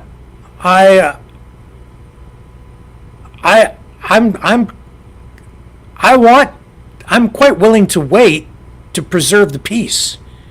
There are only two ways you're going to fix things in this country. The peaceful, democratic way, where people vote people out and we go through the process. That's what democracy is for, right? And if you don't like the democratic process, the way it's the way it is right now, then you have to get involved and change it yourself. You can't wait for somebody else to fix it for you. You have to get involved, and that means more than just running around with a piece of Bristol board and some slogans scribbled on it in magic marker. You have to get involved in politics, in your community, to make some change on one level or another, as a volunteer or a candidate, or to help somebody get elected, or become part of a community group that's active to foster change politically or whatever. But you have to get involved in your community. People have been too detached from it. So change things politically through the democratic process, or get out the body bags, because that's what the other side is offering. I'm seeing people for a long time. This is why people misunderstand me. They don't get me, right? You're not a true freedom fighter, because I'm opposed to these people who want the other way, which is a revolution. Honestly, that's what they're advocating for. When somebody's telling you that they want to block a road, or block a bridge, or attack the prime minister, or round up all the politicians when they're walking out on the street and arrest them all, that's a revolution. I understand what you're saying. And you know what happens when they do that? People die. So if you're there, that's what you're going to get. And I'm not into it. And it doesn't have to be that way. And I've seen it happen in too many countries around the world. It does not need to be that way. And there are too many people who are getting people jacked up when it does not need to happen that way at all. It really doesn't. I completely agree. So stay over here with me, in my lane with me, and I will keep you driving down the road to a positive outcome, a truly peaceful outcome, a democratic outcome, where we will restore this darn country and we will make it better than it was before. We will fix the problems over time, but that requires patience, persistence. It means you have to have faith to some degree in the system, but not so much in the system. Have faith in the darn people. Have faith in Canadians and Americans that we can fix this thing. Because ultimately these politicians need our support. If they don't have it, then things fall apart. They know it. That's why they spend so much time trying to get in your head to make you think certain things. I have faith in the people, but we have to have time. And it takes time to change things. But at times, I'm sorry, but at times when I listen to Trudeau and Freakland, and then I listen to Biden and Harris, yeah. I feel so damn intelligent. Well, I feel like I'm a wizard. Well, I understand, but they're using, rhetoric. They say what they need to say, or they think they need to say, in order to keep people voting for them, right? So they sometimes they don't answer questions. They dance around things. I totally get it, but hang in there, man. Hang in there. The system is already self-correcting. If you really look at what's happening in the courts, we're getting rulings back now that are swinging back in favor of people, because we do have a constitution, because we do have a charter of rights and freedoms, because we do have the Bill of Rights. All those things are in place, and nothing's perfect, but we're seeing results. It's coming back. The government made big mistakes. Trudeau made huge mistakes. That's why he's sitting there and being asked that question today. Why do you think people don't like you? Because people don't like him because he was an authoritarian thug. That's why. And now he's paying the price.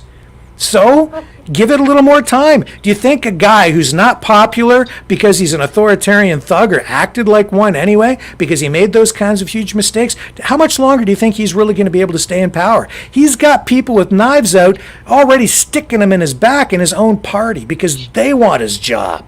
He ain't going to be around much longer. You're getting change. You already saw Aaron O'Toole turfed because of, as leader of the Conservative Party. That was partly because of the Freedom Convoy. There are already changes happening, man.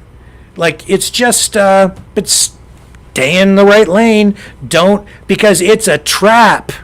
All this other stuff, it's a trap. You cross that line, and you're into, then the country will fly apart. And there are people who are trying to make it happen every single day. Yeah. So stay with me, man. Stay here. Don't follow these false prophets. That's my advice. Don't follow these people who want to take it to an extreme. I'm looking, I see they don't have that much support anyway. They think they do. They don't have the people behind them. They really don't. I just saw Freeclan avoid four to five times the same damn question today or yesterday or whenever it was, and she just avoided the whole question by a very intelligent man just asking a basic damn question, and she avoided it with the plague. And it was just like, does she think she's fooling anyone? Like, really? Like, she's a dumbass. She's a dumbass. Well, I don't think any of them are dumb. I think they're all quite very intelligent, and they know the system. They know how to use the system. They've been using the system to their own advantage. There's way too much corruption. They have, they're milking the system and enriching themselves, and that's really largely what's going on too. That's why we need to use the system. We need to. The problem that I'm seeing out there is that the people who are most frustrated and are trying to affect change don't understand how the system works. So they just go to, it's all just corrupt. It's not even a real country. No, you just don't understand how it works. So you just want to throw it away in favor of something that's not going to work anyway, from everything I've seen. They don't understand how the system works. That's why we lose, because people have been following around other people who don't know how the system works. I've been saying it for a long time. If they don't, it really is that simple. People have been, I kind of wonder sometimes if these people who have emerged as leaders, trying to get people to follow them to a solution, I wonder if they really have any interest in a real solution to the problems, or if they've been planted there to mislead people, to just keep people preoccupied, because a lot of it is just so stupid, in my view. Right. And I'm so frustrated by it. I want freedom more than anything, and I want my country back more than anything. Yeah, I really do. I know. I get it. So do I. But I'm so tired of the failure. And I see people doing the same stupid things over and over and over again, expecting that they're going to get a better result. Right. You know, here are some documents. Take these down to the police station and hand them in, and then we'll get them. No, it's everything. It's every time is the same thing. If people don't get arrested, then the least that their paperwork gets filed in the garbage can, because people don't know how the system works. I've been sitting here trying to explain it. I don't know I don't know how far what do I have to do? Well, I just saw many videos on China, what they do, and it just it makes me think, why was I born? I didn't know I was into this kind of stuff. You know, and here's Choosy, and I'm sorry, Choosy, I don't mean to piss you off, because Choosy's got a lot of wisdom. He really does. Yeah. And, you know, Yes, he says, you're pissing me off, this fix-it attitude, and it's hurting your integrity. You know we need to exile the Knights of Malta and not requires military legal justice system. Well, Choosy, I'm kind of with you. I am. And I do want to exile the Knights of Malta. I see the corruption. But there is a path toward doing that Right. using, you know, in the way that I'm describing. Right. And we can do that. So I'm with you, even though it may not seem like I'm with you. I really am. I know. And not just you, but Choosy too. I mean, I love Choosy. He's awesome. So, you know, but man, I'm just telling you, just give it time. It's gonna come back. But it's not gonna happen tomorrow. It's gonna happen sometime after the eclipse. Okay, that's when it'll happen. Anyway, I'm gonna move on here in case somebody else wants to call, because I did see somebody else trying to call earlier, and I appreciate your call tonight. Thanks, Mr. Walker. I really love talking to you. I love talking to you too. You call back again. Looking forward to it as always. Thank you. Okay, see ya. Bye. Okay, you can dial in at 1519-401-1373. 1519-401-1373. I'm going to take a little break. We'll come back on the other side, and if we get another caller, we'll talk to whoever it is that calls in. Hang on.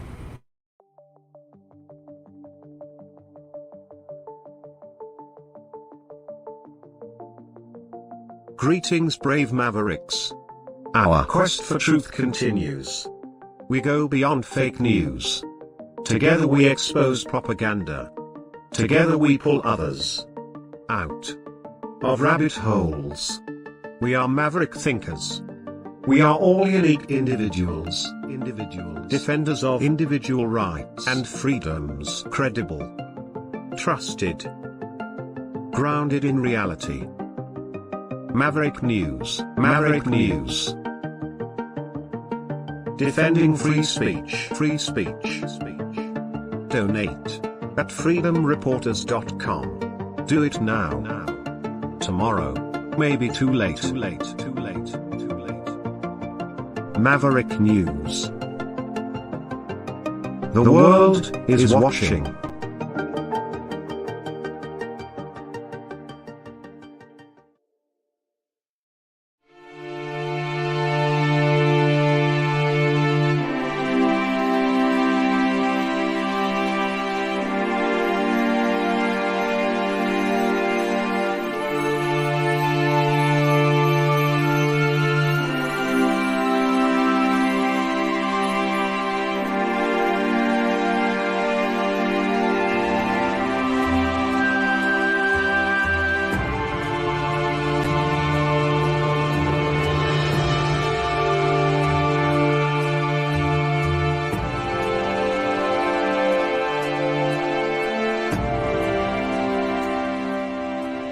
Maverick News. The world is watching.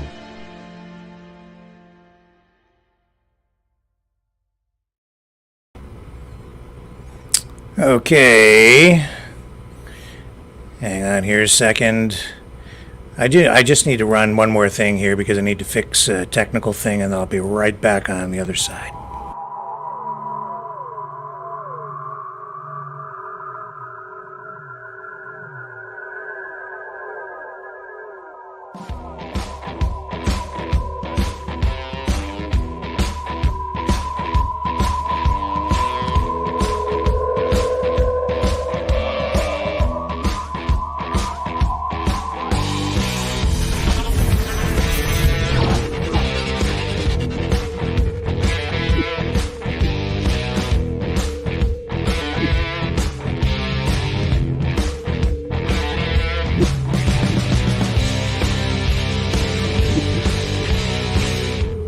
Maverick News. The world is watching.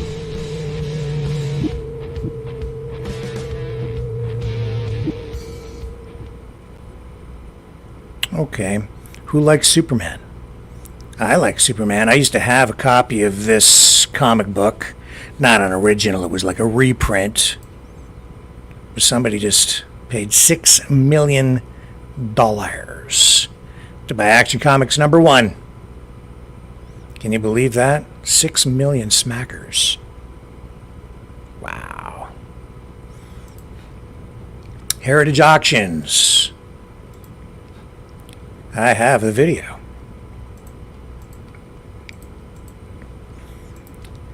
Action Comics #1. Okay, you ready for this? Here's the auction. This is how it went down. World record.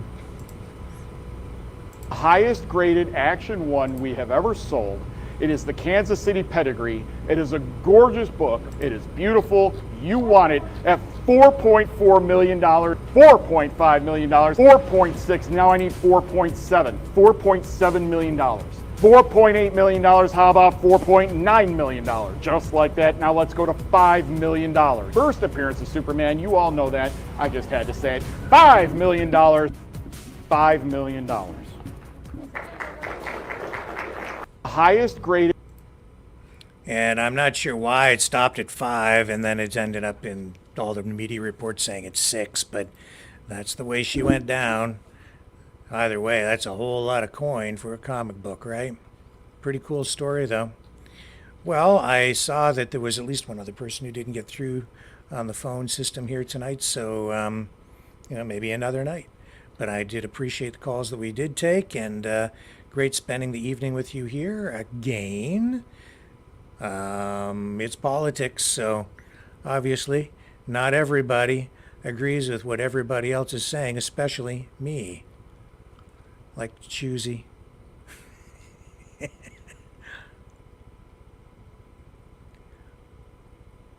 I don't know. Hang on a second here.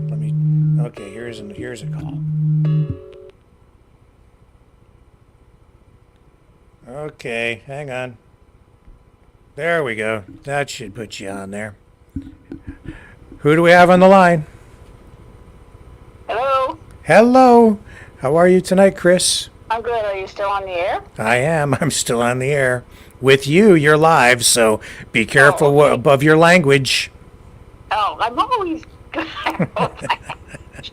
I want to touch bases on what Isabel was talking about, the mobile homes. Okay. So out here, it's a little bit different. If you rent one, it goes as long as you want to stay in it. I guess maybe Ontario has the different rules. I've known people that rent mobile homes and they don't have to leave and then come back. It would depend on the park. It would depend on your lease. It would depend on local bylaws. Right. Okay, it's local. Yeah. I mean, we have some pretty massive trailer parks here, in Alberta and different areas. I guess they're okay, but like Isabel was saying, you don't own the lot. So they do dictate, like, okay, how many dogs you can have, and you can have a dog. They do watch, okay, what visitors are you having, no partying, no this and that. I mean, and then there's ones that could care less, and you get drug parties going on and kind of like the trailer park boys, you know, kind of Yes. trailer parks. Oh, yeah, yeah. Julian and all that. Okay, so I mean, it just depends. But what's happening now is a lot of the trailer parks are being bought up by developers, and they want people to get these trailers moved off of these lots because they want to build apartment buildings and all this, right? And it's happening quite a lot. And the trouble is that it costs money to move a trailer, and if you don't have another place to put it, and these people aren't getting the money for the trailers, you know, like what they paid for it. And there's, like, I think even right now in BC, there's a big fight going on with a trailer park. I want to say Saanich in BC, where they want the trailer park. They have till October to get their trailers out of there. And they're not willing to pay the people for their trailers. They're saying, you need to get them out of here or they're going to get demolished. Yeah. So they're not the greatest. I mean, I rented a few mobile homes, and I'll tell you, they're in the winter they're not very warm. Pipes constantly freeze up no matter how much taping you have under them. Yeah. And they shift off their foundation. So every once in a while you have to get someone to come and level it up again. And I don't know, I just don't think that's a solution. I mean, I guess for maybe a family starting out, it's an option. But if you're gonna buy one, buy it on its own land. Don't go into these trailer parks. Yeah, you get them really cheaper, but again, you can't do nothing to the land. You can't grow your gardens. You can't do nothing. Said if you don't cut your lawn, they're going to come after you. So, I mean, to me, mobile homes lose their value very quickly. But the land, if you bought your own mobile home on its land, the land's always going to be worth money. So if the trailer, you know, disintegrates or whatever and loses its value and goes to 20,000, your land could still be worth 60 or 70. That is an aspect of it, right? Because the modular home or tiny home or trailer will potentially depreciate in value instead of appreciate the way a traditional home would. Exactly, and especially the older trailers. Like you can look up real estates, and they're selling them in the mobile parks, and you can get one for 23,000. But you have to remember, out here, if a trailer is over 10 years old, you cannot get house insurance on it.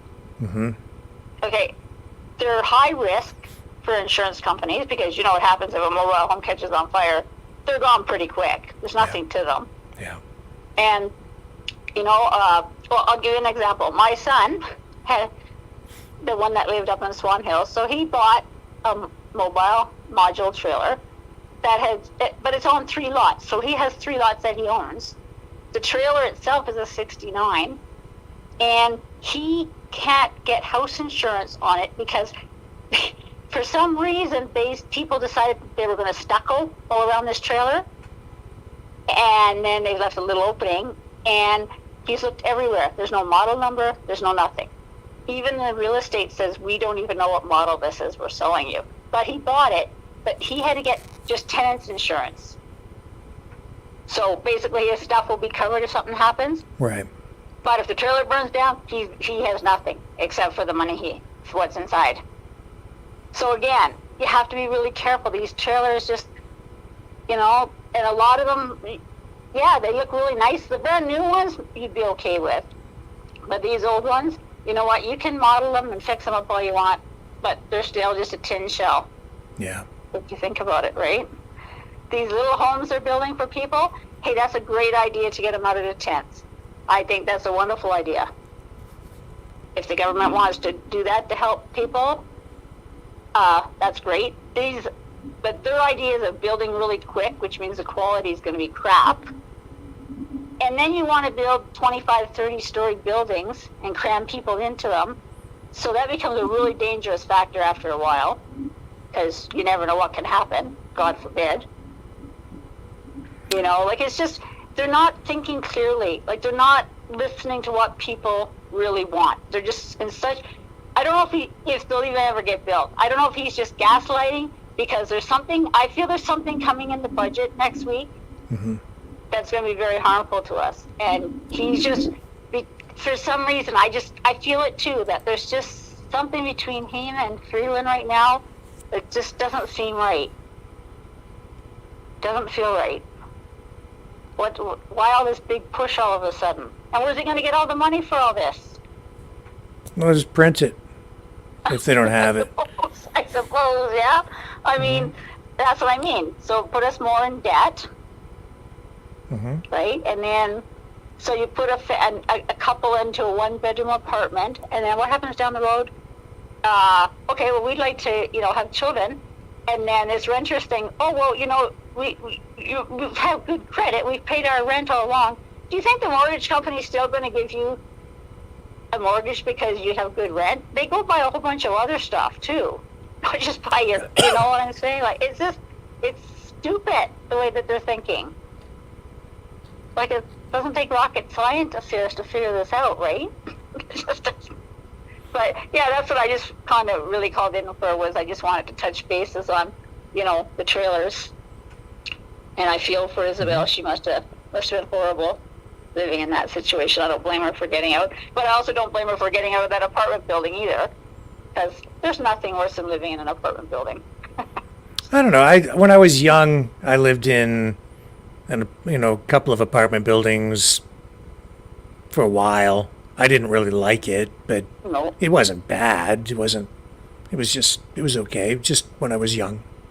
My dad used to say that you're all cavemen that live in holes in a brick building.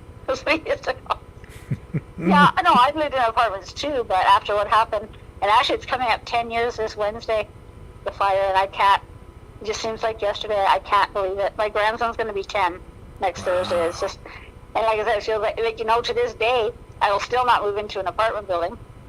Not happening. It's just not going to happen. So I guess I'll be living in a tent when Trudeau forces us all in, because no, not happening. Yeah. I'm too scared, and that's what I'm saying. I hire the building. No, firefighters can only go up so many floors to get you. You know what I'm saying? You're just putting so many lives at risk doing that, and I don't know. It's just dumb. Like I said, I'm with you. I hope that his time's running out really quickly, and I did like how the CBC went after him. I thought that was pretty good. Well, his days are numbered when the CBC is asking him a question like that. Yeah, and of course he didn't answer it because, he doesn't know how to answer that, because in his mind he's not doing anything wrong. So he doesn't understand why people hate him. Yeah. Right? He's made a lot of big mistakes.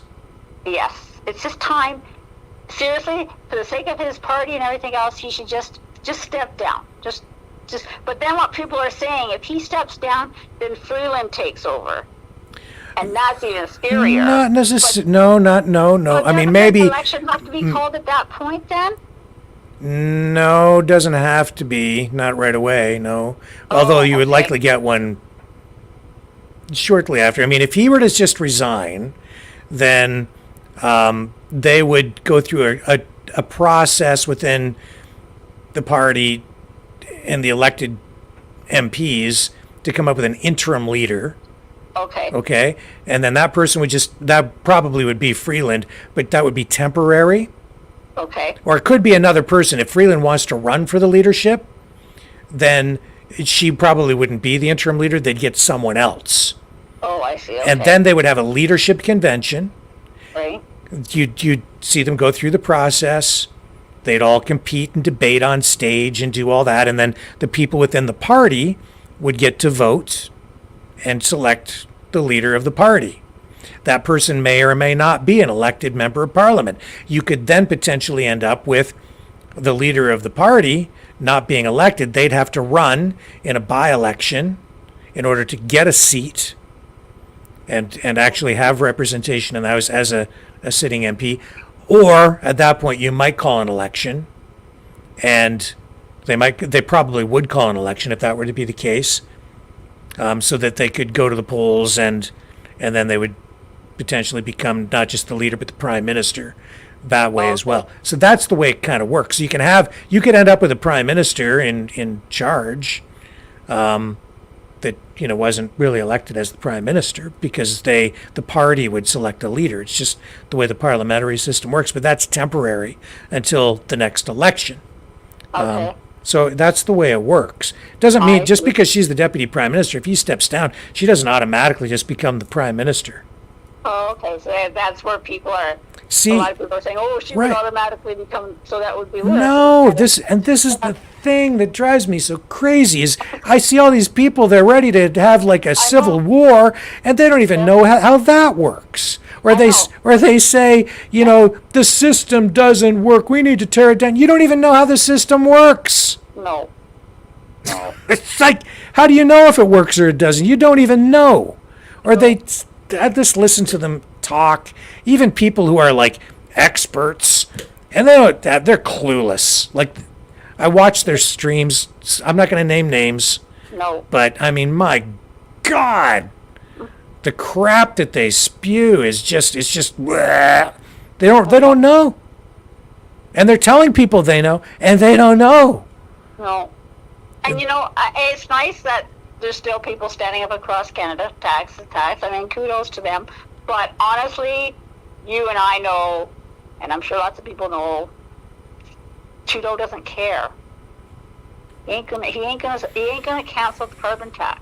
He had his opportunity. He was in Calgary. He could have gone down if he really was a half-decent guy and talked to them. Mm-hmm. But of course, he's not going to do that. He's not even acknowledging it that's going on across Canada anywhere, because he doesn't care. And it's okay to protest, and it does have some positive impact, because it generates more public awareness. Right. I think that it generates more support for opposition when they see people actively protest. So that's okay. Yeah. As long as, as long as they stay on the right side of things. Yeah, as long as it stays peaceful, which for the most part, I haven't seen any across Canada getting out of hand from what I've seen. They all seem like they're peaceful. They're abiding by what they're supposed to be abiding by, and I guess if traffic can move by freely and they're not obstructing anything. I do see some people saying things they ought not say, and they use coded language, and you know what their true intentions are, and those are people that concern me. And so much so that, I'm not the only one. I noticed today that, again, I'm not going to name names, but very prominent people who are like, no, I'm not going to be over there with that, because they know what's going on too, right? Yeah. There are some people who are genuine, and then there are some people who are disingenuous. Mm-hmm. And it'd be nice, like you said, if all the freedom people would stop fighting among themselves and they could all come together. And it would be nice if the masses would come out. Yeah. But I can't. That's not going to happen. It hasn't happened since the convoy. It's not going to happen. It's not going to happen. I mean, unless the truckers decide, okay, we're now the carbon taxes again, another problem for us. Unless they start something, it has to come together organically, like you said before. Mm-hmm. And if it's not going to, it's not going to. That's right. But that doesn't mean you can't drive by and honk your horn and support these people, right? Sure, I see people they keep trying to recreate the convoy. Yeah. And we got to do it again. I get it, but the conditions were just right at that time to get what you got, and the conditions are not like that right now. Well, and that's the thing. Think about it. Back then, most people were still not working, so there was a lot more people. There was a lot of money floating around with CERB and that. Now people have, some people are working 2-3 jobs to keep it going. They can't afford to take 2, 3, 4 days off to go protest. Maybe on a Saturday if they're off for a day. But you know what I'm saying? They can't afford to be doing that as a full-time job, because then they're going to lose their homes and everything. The other thing, Chris, is this. It's like, where's the productivity in this? Where's the positivity in any of this? I just showed you a clip with the cop who's talking about all these pro-Palestine, pro-Hamas protests. In Toronto alone, the cops have had to spend, out of their budget, $12 million. Wow. That's $12 million that they now don't have to spend chasing car thieves, murderers, you know, having patrols in your neighborhood to keep people safe. All right. Now, I understand the value in protesting, but I want my protests, I'd prefer to see protests be productive, Yeah. and be targeted in an efficient manner, in a proper manner. But what I see also is every weekend, like even through the week, Yeah. people up protesting, waving their flags, doing things like, I'm sorry, but I understand why the cops came out and stood in that ditch. Yeah. They were keeping those guys from going out and playing in traffic and getting run over. That's what they were doing. Thing. They were putting the pylons and blocking off one lane, and then creating a heck of a traffic jam. Which is what they did. They would take the pylons away and let the traffic go. But you know what? That's very dangerous. It is. Sorry, Anybody like could get it killed is. by traffic. Like, Yes. that's a busy highway there. So the cops were there for the protection of the protesters as well as the motorists. Exactly. So I'm sorry, but I'm into that. Like, I don't want anyone to get hurt or killed. And someone could. And the day before, they were blocking the traffic and causing delays. So I'm sorry, but that's why the cops were there. They were also there, let's be quite honest, okay, because of the coded language that was ramping up to all of this, and the cops are monitoring all that. And when someone is saying one thing, and even, I mean, they're saying it even yesterday, I'm watching it, right? I'm not telling you what to do, but, okay? Yeah. So, how, you know, I'm not stupid, you're not stupid, the people aren't stupid, and the cops sure as heck aren't stupid, so they're listening to this, so they are then compelled. The police are compelled to come out and deal with it, to keep the public safe and to keep everybody safe. Now they have to. And if there's a potential, if there's coded language, now the cops have to protect themselves as well. That's why they showed up in the riot gear. Yeah. So who's the problem? Yeah, and you know, and the same as these Palestinians, like, there's massive protests, and these people, like you said, some are very peaceful, but you're always, I'm noticing they are getting more and more violent. Even if you're walking down the street, the poor person gets turned on. Well, you know, here's a thought. They all have to pay this carbon tax, so why aren't they helping us here to maybe help Canada a little bit? But no, it's all for their country. Well, go back to your country then and fight it over there. Well, I'm trying to be. I don't know. I think it's important to be consistent, and I'm applying the same standard to the pro-Palestinian protest as I am to the freedom protest, as I am to any protest. That the freedom convoy was somewhat different because of where it was, when it was, how it was conducted. It was there on the steps of Parliament. It was the appropriate place to be doing it, right? What happened in some of the other locations, now you're starting to get into, you know, different legal area. I was kind of looking at that as not so much just a protest, but as a strike of sorts involving truckers. And so, you know, and I've dealt with stuff like that in the past. Anyway, complex legal and ethical questions, okay? But the point is, it's not okay to say, to have your rules apply to one group but not another.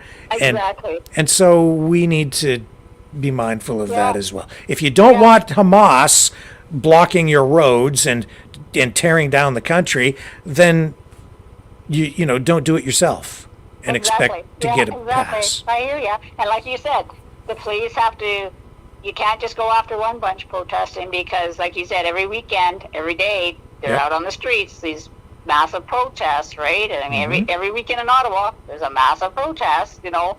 Well, the police have to be there, and if the protesters get out of hand, then arrest them or do whatever you have to, because they're no different than anybody else protesting, as far as I'm concerned. And I think we need to be thinking about that too. Is like, are these protests helpful, or are they just agitating? Are we just getting out there and getting in the face of the cops every week and chewing up tax dollars? Yeah, you do have to question that, and I don't know. You know, and like you said, I don't know how they're going to stop it. These massive protests, I really don't. But I guess we just have to wait it out. But anyways, Rick, I know it's getting late for you, and I'm sorry it took so long for me to get through to you. But you don't have where your other system, you can kind of wait in the queue. You can't do that. Yeah, that's right. You know, it's just. But you know what? I can't also. So when you run a video or anything like that, we can't see it at our I know. end here. Yeah, I know. Remember, we're only talking on phones, right? Yeah, it's mostly just to take calls. Yeah. So Yeah. this is the solution for the moment. But I had to cut costs here. Yes, of course, I understand. Just And you know, your last caller, I feel her frustration, but you know, if you can cheer me on to go and celebrate Canada Day, I'm gonna pass it on to her to go out and celebrate Canada Day and try to be positive. Yeah, man, that's what you got to do, and get involved and make it better. Yeah. Don't just sit back and wait for somebody else to do it, and then think that you're gonna run around with a sign and protest, and magically everything gets better. It doesn't. Well, you know what I'm seeing a lot of now is people have flags, the Canadian flag, turned upside down on their vehicles driving around. Yeah. And in their homes and on their lawn. Yeah. So yeah, that's not good. But anyways, Rick, you have a good night, and I'll let you go. Thank you, Chris. And just one last thing. I hope people don't misunderstand me. Like, I'm not happy with the way things are. I just want people to remain peaceful and learn how to use the system so that we don't have to have anybody die. No, you know, Rick, I think that you're being really honest here, because personally myself, I don't want to see a civil war. I don't want to see a revolution. I don't want to see people protesting on the side of the road, get into fights with other people and get killed. I'm for peace too. I mean, I'm not a violent person whatsoever. So, I mean, people, like you said, we need to kind of use our common sense, and sometimes we can get led down that rabbit hole really quickly. Right? Yeah. Oh, yeah. So it's kind of, you have to be careful who you watch, who you follow, what you believe and what you don't believe. Mm-hmm. Right? And I don't believe that Statue of Liberty got hit by lightning. I'm sorry. not in the way that it was depicted in the picture, anyway. Anyways, Rick, okay, you have a good night, my friend. Thanks. Take care, Chris. Bye-bye. Bye. There you go. All right, folks. I think that's our cue, my cue, to wrap things up here tonight. I really appreciate you guys hanging with me. And I know that there's a lot of frustration out there, and people have different views on what the path to solutions might be. I hope you can respect my point of view on this. I certainly respect yours. And peace to everybody out there. And love. I will catch you guys back here tomorrow night, 6 p.m. Eastern Standard Time, on the flip side.